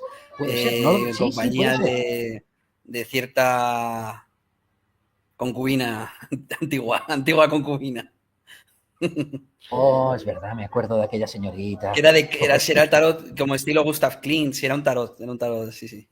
Sí, me acuerdo, y acabamos impresionados con aquello, ¿verdad? Pues mis poderes se han duplicado desde entonces. Así que, sí, para una nueva tirada, ya verás, comprobarás hasta qué punto es literalmente lo que Jodorowsky decía, es psicomágico aquello. Y da lugar a que uno se vea representado en esas imágenes primordiales, que es, por lo demás, de lo que va el cine. El cine, como gran institución religiosa en nuestro tiempo, es exactamente eso. Uno va y se identifica en eso que se está proyectando, en esos individuos que nada tienen que ver con nosotros, y sin embargo que llegan tan adentro que nos hacen llorar, que nos conmueven, pese a saber que son actores. Tanto da, ¿no? El poder está en las imágenes, eso es lo que el tarot te enseña. Están hablando constantemente con nosotros. ¿Qué les dirías o bien a aquellos pragmáticos, escépticos, cínicos que dicen, bueno, pero a mí, en mi día a día, el tarot, ¿para qué me sirve a nivel práctico? ¿Para conocerme a mí mismo? ¿Pero para qué? Si tal. A nivel psicológico, pues voy a un psicólogo. A nivel, ¿qué les dirías? Y luego, por otro lado, a todos estos que tienen una visión como más tradicional o cristiana, que te van a decir, solo Dios, solo el camino, tal. Eso del tarot es algo pagano, es algo casi te dirían diabólico, porque claro, la élite lo usa, y si lo usa la élite es que es malo. Así, desde ese determinismo, desde ese reduccionismo y desde el punto de vista estrechez de miras. ¿Qué les dirías a esas dos, a los escépticos materialistas y a los que, como están en la religión única y verdadera, pues no, ya está, no dicen eso es diabólico y hay que desmentir que sea diabólico? Por supuesto, por supuesto. Bueno, por ir en el orden que me has propuesto, querido amigo, te diré que a los escépticos les diría que se permitieran la oportunidad de conocer la mecánica verdadera, no de manos de charlatanes, sino que profundizaran lo más mínimo a la búsqueda o en la promesa de encontrar su propio diseño de programación. O sea, el código script, el diseño HTML de su propia andadura subjetiva. Es decir, que tiene un recurso formidable de autoconocimiento, basado en el patrón numérico, en la geometría que subyace al psiquismo humano. Por tanto, las claves, las proporciones, las imágenes, los arquetipos, todo lo que compone la cinematografía de nuestra ideología y nuestro devenir temporal, de nuestras apetencias, de nuestro deseo, de nuestro ser, de nuestra voluntad, de nuestro materialismo, de nuestro tiempo, de nuestras decisiones, de nuestro pensamiento, nuestra imaginación, nuestros sentimientos, nuestro apego, todo lo que nos compone, verlo de una manera cifrada en su composición algebraica fundamental, que se deleiten, que no se lo pierdan, que se permitan descubrir esa maravilla que es un legado del mundo antiguo, para socorrernos en momentos entenebrecidos como los actuales, que nos ofrecen una ventana directa de comunicación con la sacralidad que tenemos dentro y con la sacralidad que compone el útero, la cueva en la que estamos celebrando esta partida, lo sepamos o no. Que el tarot, ya haré algún taller de esto, a ver si es interesante, que nos ofrece las maneras de encontrar el favor de la suerte en este mundo, de encontrar la felicidad en el mundo del oro, el proceso de la purificación, de encontrar la felicidad en el tiempo, de ser felices.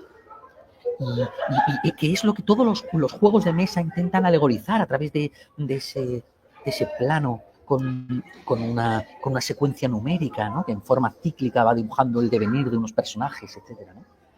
Yo es lo que diría a un escéptico cristiano más o menos integrista, puritano, fundamentalista, bueno, o riguroso, ortodoxo, como se quiera, lo que le intentaría decir es que despertara a las fuentes de su propia creencia, es decir, a las raíces paganas de sus propias configuraciones teológicas, que aunque a ellos les guste llamar Pablo a un determinado profeta, fundador de su culto, que entiendan que ese Pablo hace nada se le llamaba a Apolo y que en realidad tenía atribuidos las mismas funciones iluminadoras, que a lo que llaman Juan, a estos lo llamaban Hermes.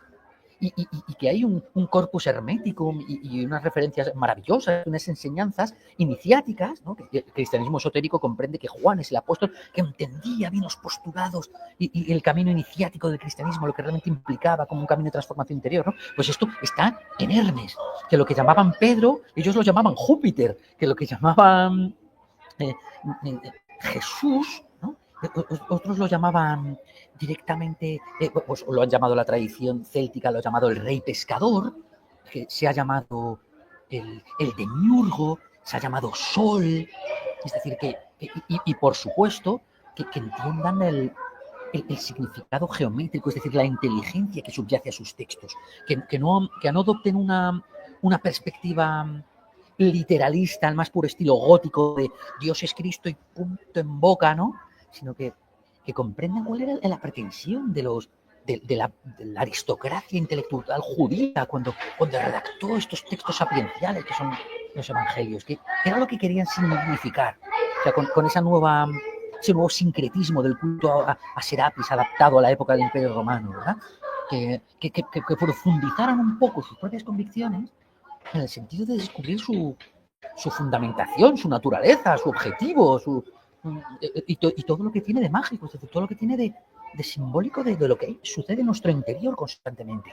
O sea, que Jesús es un símbolo de nuestro sol interior, de nuestra conciencia, nuestra capacidad de erigirnos en una identidad, de decir yo soy, ¿verdad? Es el nombre que Dios tiene en las Escrituras, yo soy, ¿verdad? Que nuestro subconsciente es esa presencia lunar que representan en el cristianismo, pues la madre, ¿no? Y que esa sagrada familia, que el rey y la reina en todas las monarquías del mundo representan como núcleo de una familia, que representa pues la madre y el niño, evidentemente, ¿ok? Que vayan un poco más allá, que sean capaces de abrir la mente, por amor de Dios, que la era de Piscis se disuelva entre nuestros ojos y con ella el cristianismo, que no se aferren al dogmatismo, que fluyan, por Dios, que entiendan que esto va más allá de lo que le aconteció a un tipo con ¿cuál va a ser la nueva era? Acaba la era Piscis, claro. ¿Cuál va a ser la nueva era? La gran pregunta. Claro, y la era incipiente, que es acuariana, es una era profundamente más intelectiva y mental y por tanto cibertrónica, en la que el nuevo Dios de este mundo, su centro ya no va a ser redentor, sino que va a ser un Dios que se va a considerar estimulador de la imaginación en todo su potencial expansivo. Es decir, va a ser un Dios que va a potenciar las capacidades ilimitadas del individuo en su supuesta ilimitación, ¿no? Que va a ser ese sol, ese Dios que hoy a juicio de un cristiano se consideraría luciferino, ¿no? Porque promete si seréis como dioses.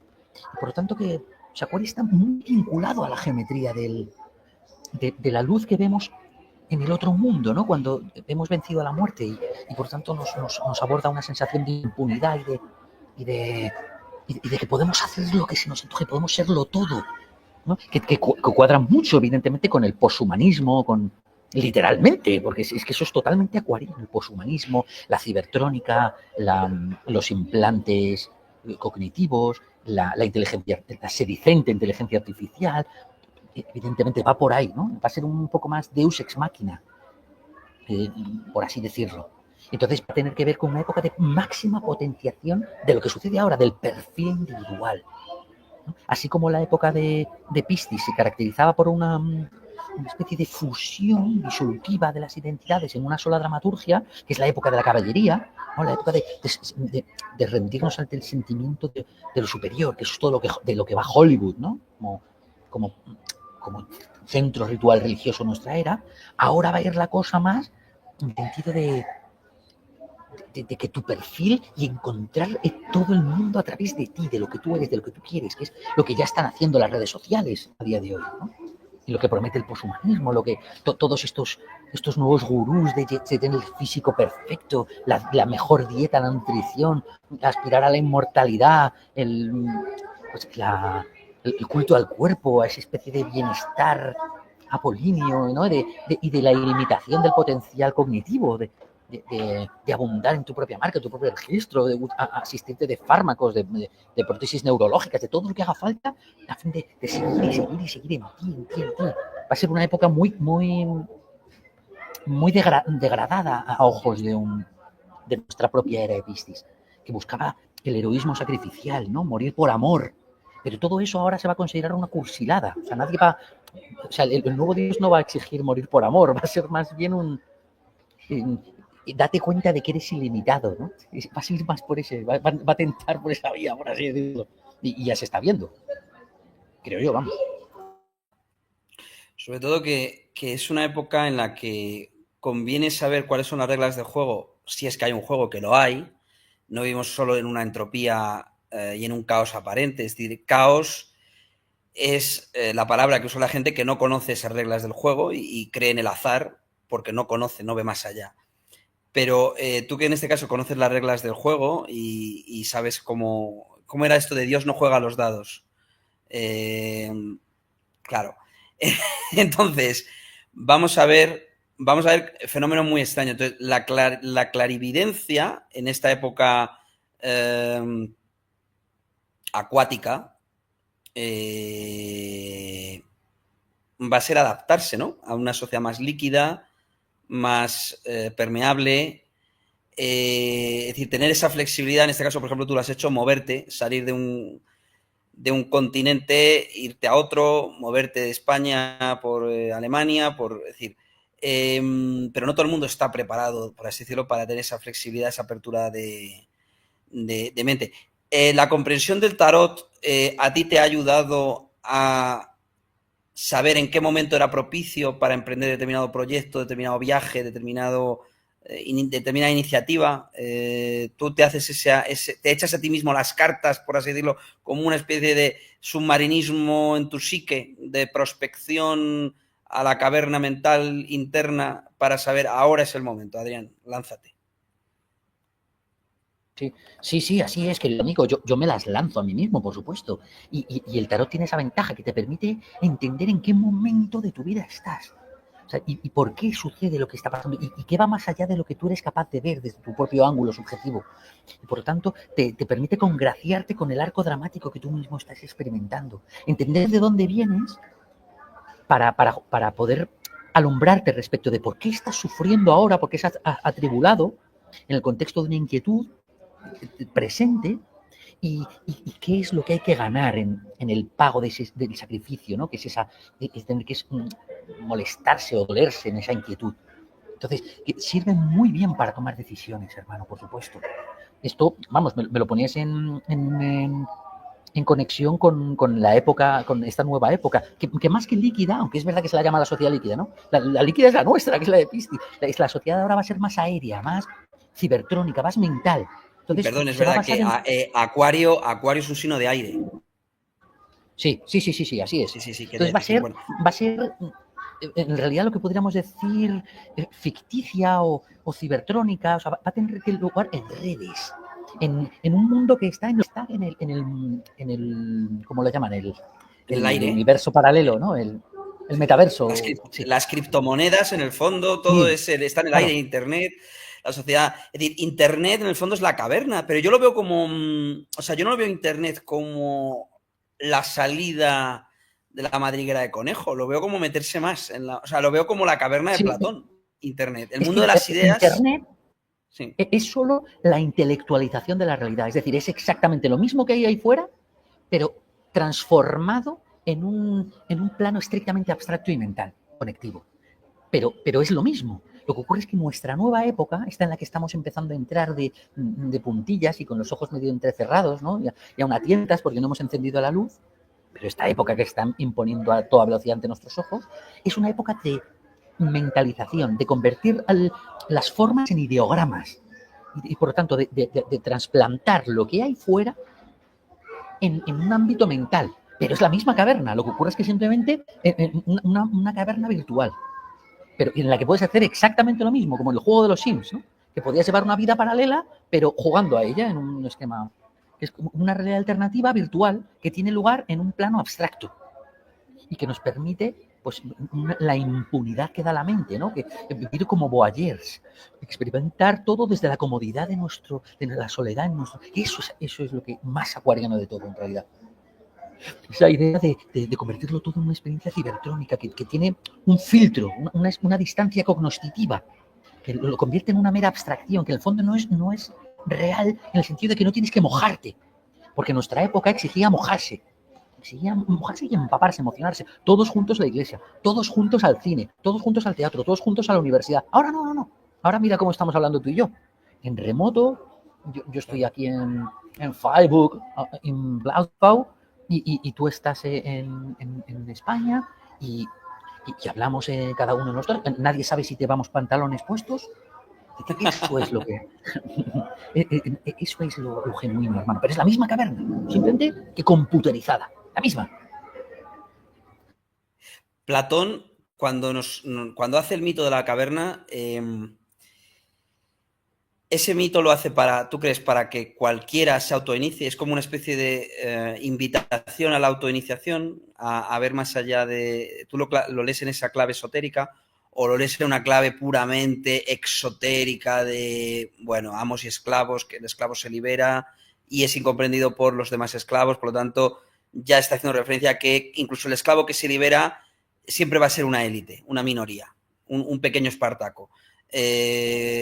O no, o hay más allá, hay algo más allá de la mera idea de que una élite controla los límites de la realidad y proyecta en las sombras de la caverna lo que debe ser real y no, y simplemente lo que hace el esclavo es, bueno, pues quiero ver el mundo real. Matrix, pero o no, o tú ves algo más profundo. Platón ahí está hablando de mundos superiores, de metafísica muy profunda. Claro, tú ten en cuenta Porque él habla de un mundo Platón, invisible. Platón habla de un mundo invisible y trascender la materia. O sea, él creía. Hay gente que dice, no, Platón ha hecho mucho daño al mundo. Tiene el libro de la República. Ha inspirado todos los grandes totalitarismos.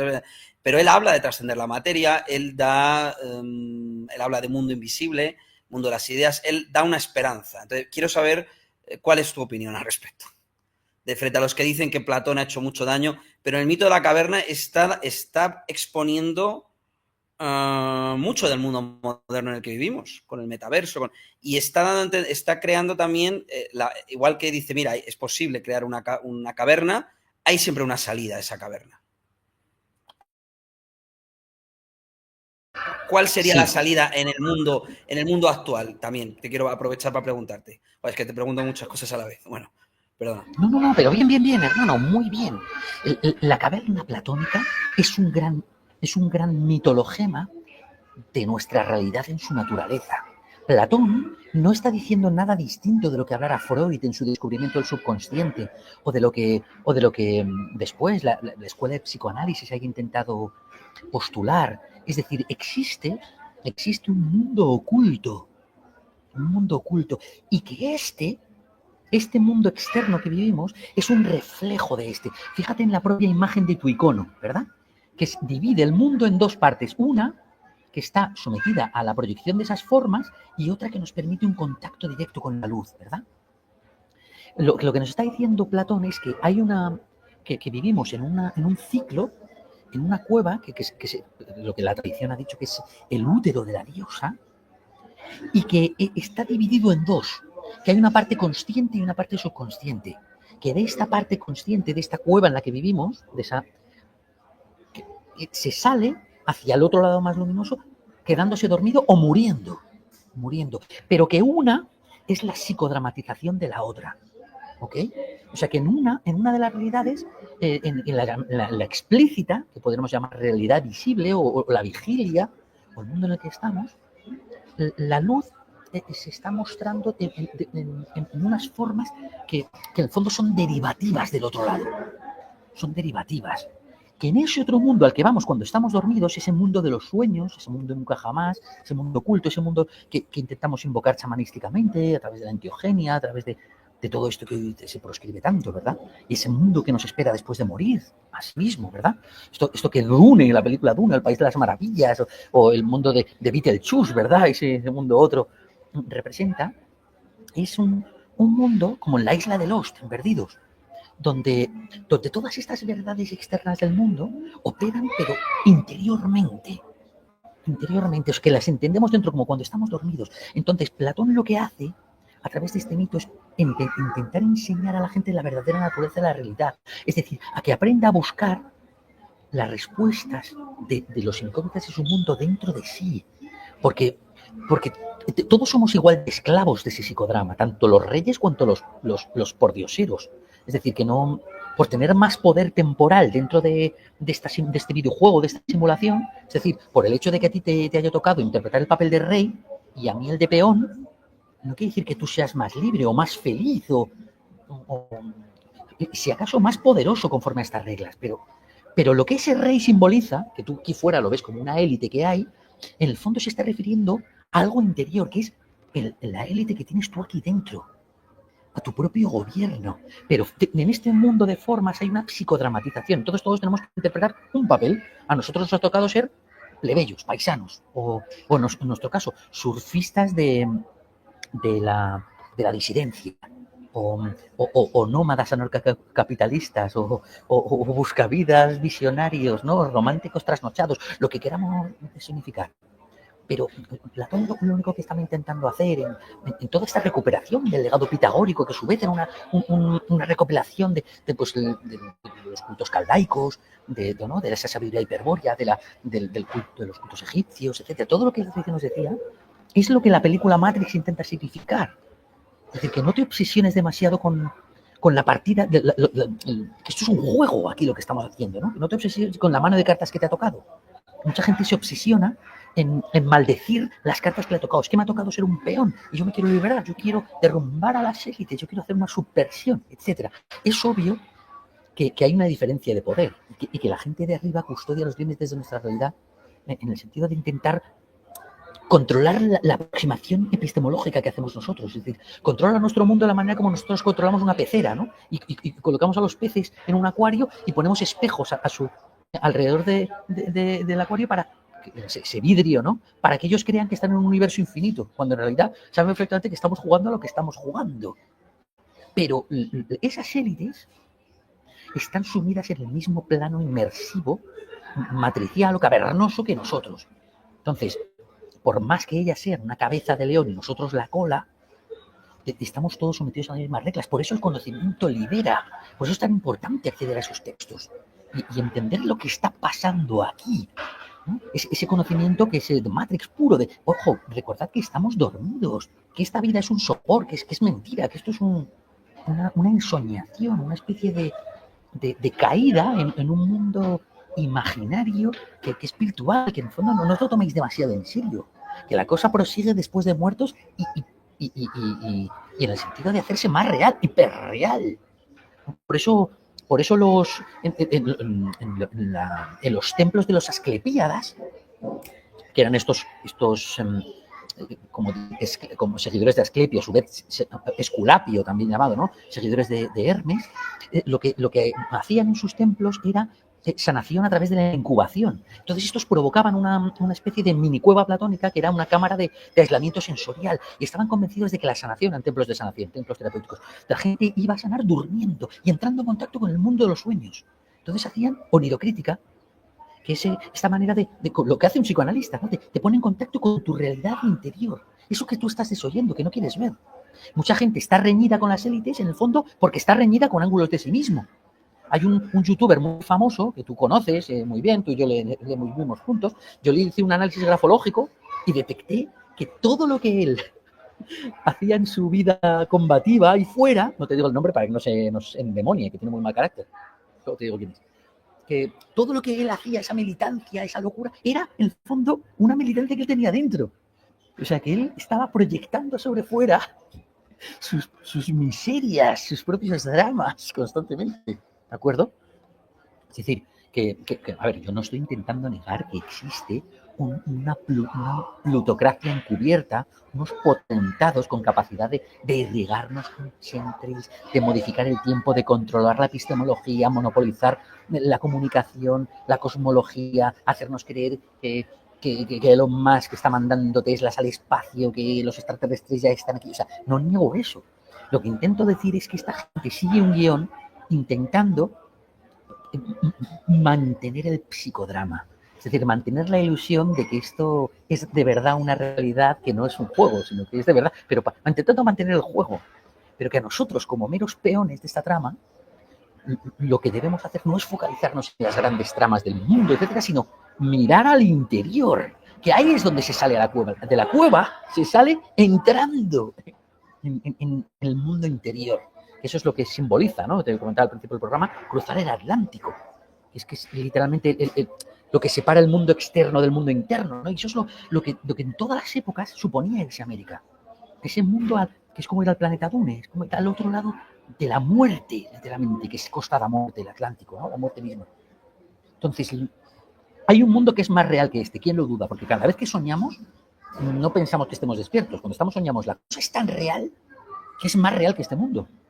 Por eso no es tan injundiosa, ¿no? Entonces debemos intentar congraciarnos con ese otro lado mientras estamos aquí. Y para eso ayuda el tarot y otras muchas disciplinas, ¿no? Como la neurocrítica, el psicoanálisis, etcétera, etcétera, ¿no? Entonces, ¿qué es diabólica esta realidad? ¿Quién lo duda? ¿Quién lo duda? ¿De acuerdo? Porque el que gobierna esta realidad es el diablo. Es este principio de densificación, de cristalización, el principio temporal al que estamos sometidos, sometidos como estamos a un plazo de prescripción y a la necesidad de ir cristalizándonos y ser víctimas de la artrosis. Es decir, que todo lo que hacemos, en el fondo, está densificando en una especie de cristal absoluto de lo que somos. Es decir, que todo lo que hacemos pesa y cuenta dentro de la mesa. Eso es lo más diabólico de todo, lo más saturnal, ¿no? Lo que nos llama a tierra, ¿no? En tierra nos convertiremos, ¿no? La tierra de Capricornio, y Saturno, el diablo, macho. Entonces, ¿quién duda que esta es una realidad diabólica? La siguiente, la otra, la interior, la que en el icono de tu programa representa ese otro lado de la cueva, que paradójicamente es un acto de entrada en el interior, es mejor que esta. Es más saludable, es decir, que porque no los árboles. Claro, o sea, yo creo que mucha gente se pierde a sí mismo y se traiciona a sí mismo en la vida porque está demasiado condicionada en tanto su producto cultural de su época y por ese condicionamiento ambiental de las películas, las series, lo que sea. Que está bien comprenderlo, pero hay gente que se mete demasiado dentro y se cree que eso es la realidad. Y no, la realidad es salir afuera y ves un árbol, unos pájaros, una montaña, y esa es la realidad. Y es el contacto cara a cara con una persona. Y es, bueno, yo por ejemplo no me gusta mucho hablar por WhatsApp, prefiero hablar por teléfono, pero si puedo, prefiero hablar en persona con la gente. Es decir, la realidad en su grado máximo, o por lo menos dentro de lo que sabemos que hay ese mundo oculto, pero dentro de este plano físico, llegar a lo más real posible. Porque nunca, desde mi punto de vista, esta es mi opinión, nunca hemos vivido tanto en la mentira. Nunca, nunca, nunca. Nuestros padres vivían en la mentira consensuada. Pero es que hoy día no había disidencia, pero es que hoy día hay mentira hasta en la disidencia. Nuestros abuelos vivían en un mundo más real, en tanto no había televisión, no había Netflix, no había series, no había... Era el día a día. Pasa que también estaban limitados porque su conocimiento era de esa localidad, de esa cota de terreno de 30 metros cuadrados, en tanto no tienen coche y solo se mueven. Pero era real eso. Entonces, para mí ya solo existe aquello que tú percibes en cada momento, con cada persona, en esa circunstancia. Ahora estoy hablando con Adrián, contigo que tú tienes tu propio universo interno, pero estamos intercambiando esta información. Esto es real. Es verdad que no estamos cara a cara, pero es real, es una conversación real. Entonces, hoy en día cada vez es más difícil conectar con alguien a un nivel puro y real. Entonces, en un mundo tan difícil de conectar con otros, siempre será un consuelo poder al menos aprender a conectar con uno mismo. Entonces, yo creo que esa es también la clave para la felicidad y para todo en la vida y para emprender proyectos. Es decir, estar a gusto con uno mismo, esa introspección, esa meditación, para luego darte a los demás. Yo creo que tú en eso has sido campeón, que has conseguido tener esa disciplina interna para poder escribir los libros que escribes, que son auténticos tratados teológicos prácticamente, son auténticos, bueno, auténtico, jolín, o sea, ¿cuánto era el de Saturno? Eran 600 páginas, ¿no?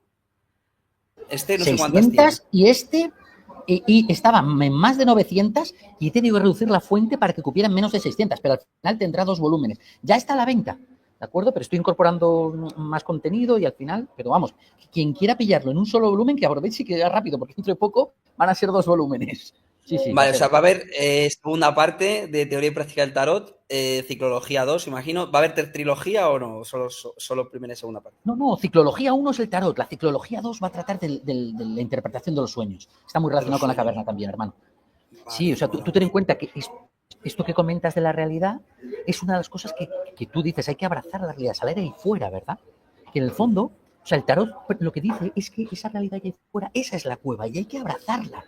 O sea, que hay que abrazar la oscuridad de esta cueva, ¿no? O sea, que luego salimos de ella, pero primero hay que, lo que tú has dicho, conectar y dejarse llevar en este juego que es terrenal, real, que es una mentira, pero primero, o sea, eso que vemos ahí fuera, que es esa mentira aparencial, que es la realidad misma entre nuestros ojos, hay que dejarse llevar por sus normas y aprender todo lo posible, porque como es una proyección del mundo verdadero, todo lo que hacemos aquí fuera nos está ordenando dentro. Como cuando Jordan Peterson dice, oye, ordena tu cuarto, porque ordenando tu cuarto te estás ordenando a ti mismo sin saberlo. Igual, si tú estás... La verdad es que esta realidad es mentira y que todo está sucediendo en nuestro interior. Incluso tú y yo, por ejemplo, hermano, imagínate, mi relación contigo seguramente pueda llevarse a ángulos que hay en mi propio interior. Imagínate, hay una relación entre Sol y Mercurio en mi interior, ¿verdad? Pues si están en un determinado ángulo positivo y yo vivo esa relación que hay entre el Sol y Mercurio a través de mi amistad contigo, que eres muy inteligente, entonces yo me relaciono con la inteligencia a través de ti, ¿entiendes? Es decir, pero ¿debo llevarme bien yo en mis ángulos internos? Por supuesto. ¿Cómo? Saliendo a la realidad, que es lo que tú dices, y conectando, ¿no? Sin ambajes. Tienes toda la razón que esta época está llena de filtros, de metáforas sobre metáforas, de mentiras dentro de mentiras. O sea, que cada vez se ha hecho más difícil hacer lo que hay que hacer, que es salir ahí fuera, hablar, sentir, conectar, comprometernos, sufrir, o sea, vivir, en suma, vivir. Creo que porque también la muerte estaba más cerca y en el pasado en cualquier momento podías morir de una enfermedad, de una guerra, y entonces se asumía como una parte natural de la vida esa otra vida y la muerte y todo. Entonces, el lado inconsciente, el lado irracional, el lado metafísico estaba siempre presente porque la muerte estaba ahí a la vuelta de la esquina. Entonces, la gente se reconciliaba con la muerte. Hoy en día es como un pensamiento positivo, Alicia, happy, todo tiene que ser pensamiento positivo, felicidad, y la muerte nos habla de la muerte, nos habla de lo amargo de la vida. Entonces, la gente, paradójicamente, al huir de lo amargo de la vida, no lo integra, no se reconcilia con la oscuridad y vive siempre en el miedo, y en el miedo queda atrapado, paralizado, de ahí la depresión, de la frustración. Entonces, Yo creo que es un proceso individual, pero también colectivo, que no se ha llevado a cabo porque la cultura actual ahora está viendo con lo que ha pasado en Valencia, pues ha habido muerte, ha habido destrucción. Ahora parece que la gente empieza, hostias, que esto no pasa en Bangladesh, que me puede pasar a mí en la ciudad de al lado. Eso, si algo bueno puede traer una tragedia, es que ayuda a la gente a ver el otro lado, ¿no? El otro lado, que nada de quedarlo por sentado, que tú puedes haber estado haciendo, a ver, la mentalidad pequeño burguesa de, ven, así, es una carrera, he sido bueno, el colegio, pago mis impuestos, no sé qué, casarme, y de repente, hostia, lo he perdido todo en un día. Bueno, pues es que todo eso que has construido eran castillos en el aire, eran naipes. No hay nada, nadie está a salvo, no des nada por hecho. Es todo un constructo. Amén a eso, querido amigo, amén a eso. De hecho, el tarot va muy en la línea que tú dices, de permitirte jugar la partida y jugarla en su escasez, en lo poco que dura. Es decir, tener la disposición de un buen taur, de alguien que se sienta a la mesa, se arriesga, apuesta, se implica, intenta ser feliz ahora, mientras aún tiene tiempo, ¿no? Y por tanto implicarte en lo que estás haciendo, que es la disposición de un buen jugador. El tarot nos enseña a ver la vida como jugadores de nuestra propia vida y por tanto a ser buenos jugadores. Que va en la línea exacta de lo que vas diciendo, que no tengo nada que apostillar, digo amén, hermano.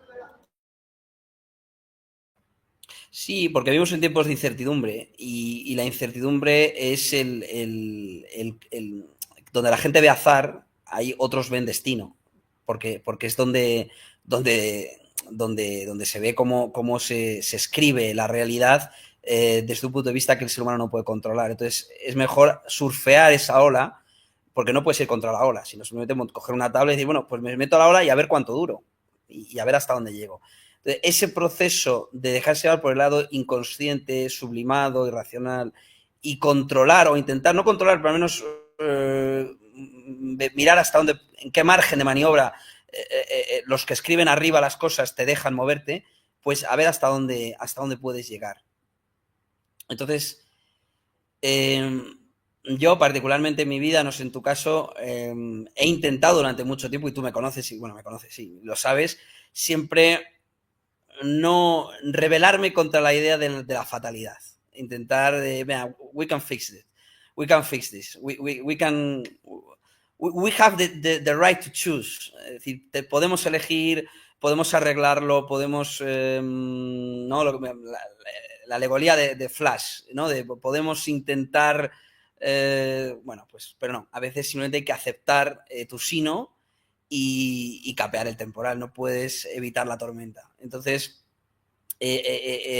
integrar la parte negativa creo que es consustancial a una salud mental para empezar y a seguir adelante, es avanzar, si no te quedas atascado en el pasado. Y en el pasado es el agua que no fluye en el universo, es el agua que se encharca. Entonces, ¿qué consejo tú darías a la audiencia? Y ya para, si acaso, ir concluyendo, un poco el proceso que te ha llevado a escribir el libro, por qué el tarot, desde cuándo lo tenías en mente y cómo ha sido ese proceso arduo de escribir, que además tú tienes la capacidad de concentrarte en cualquier sitio, una cafetería, en el tren, en una furgoneta, un burger, cualquier sitio. Y alguna anécdota de estas, como la que me contaste con Culto a Saturno, que el portátil se te cayó del coche, lo atropellaron, bueno, estas cosas que parecía como que el universo no te dejaba. Decía, te vamos a probar, tienes que ganártelo, porque este libro no lo escribe cualquiera y tienes que probar tu valía, caballero. Sí, he sido sometido a una enorme tensión para poner a prueba mi dignidad, para comprobar si era apto este conocimiento. Oye, por cierto, tengo un tiempo limitado de wifi, no sé cuánto me queda. Si de repente se me corta la imagen, que sepas que mi corazón está contigo, querido amigo, que espero que estés fenomenal, ¿de acuerdo? Y quisiera presentar mis respetos a tu audiencia, ¿de acuerdo? Solo por si acaso de repente hace shit, pero contesto a tu pregunta, hermano. Lo que me movió a volcarme sobre el tarot fue una serie de casualidades que al final desplazaron mi interés hacia allí para descubrir todo cuanto tiene que aportar respecto de la vida como devenir inevitable, para que me enseñó algo que tú has tratado de salvaguardar hace solo un instante, y es la autoaceptación de la inevitabilidad, el congraciarse con la vida tal y como se ha manifestado en su destino. Es decir, aprender a morir, aprender a dejar ir, dejar de obsesionarse con lo que pudo ser y no fue, con el universo de lo eternamente posible.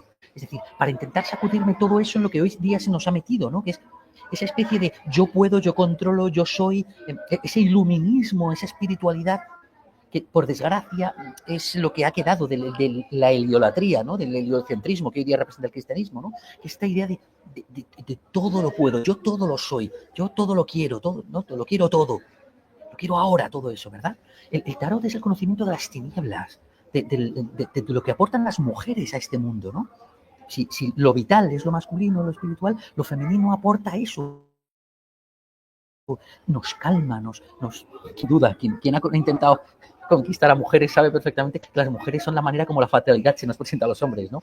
Descubrimos el no, el dolor, el sufrir, la frustración, ¿no? Nos inician en los misterios de la muerte, los misterios del tener que dejar ir, del no es no, es no, ¿eh? De poner límites, de acostumbrarnos a lo perentorio, a lo definitivo, a lo sentencioso. Es decir, que hay que incorporar la sabiduría de la muerte, de dejar ir, de no obsesionarnos, de permitirnos olvidar, que eso es lo que la Sagrada Oscuridad intenta.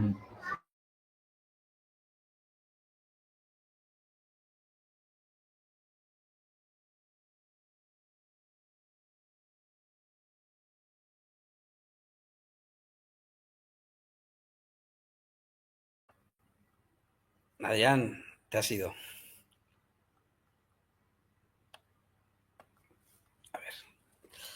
A ver si podemos retomar.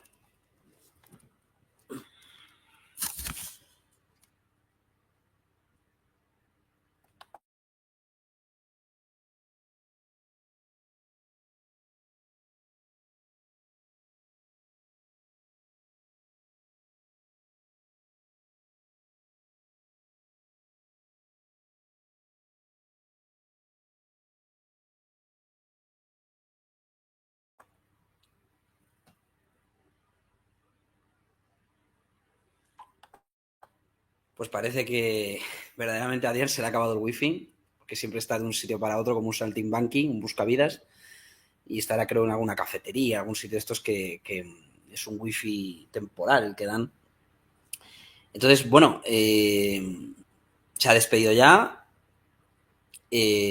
Sabéis dónde encontrar el libro, he puesto el enlace de Amazon. Y pronto haremos una segunda parte, en este caso sobre astrología. Astrología, donde, bueno, vamos a hablar también vamos a hablar incluso de aspectos biográficos, tanto de quizás como de él como mío, y a contrastarlo. Y nada, ha sido un placer en estas casi hora y 2 horas de programa. Siempre es un placer contar con Adrián, porque bueno, sabe un montón y además es mi amigo. Entonces hemos pasado muchas aventuras juntos, muchas peripecias y nada, a ver si vuelve ya ahora está en Friburgo, en Alemania, pero volverá próximamente a finales de diciembre a pasar aquí las Navidades. Pues nada, damos por concluido el programa y recordad, se titula Ciclología 1, Teoría y Práctica del Tarot. Su plataforma para contratar sus servicios como tarotista, astrólogo, grafólogo, etcétera, es noviteplus.com, www.noviteplus.com. Su canal se llama Super Sapiens y tenéis el libro, tanto el del culto a Saturno como Teoría y Práctica del Tarot, en Amazon. Si ponéis Adrián González Hinojosa, Ciclología 1 y el culto a Saturno. Un abrazo a todos.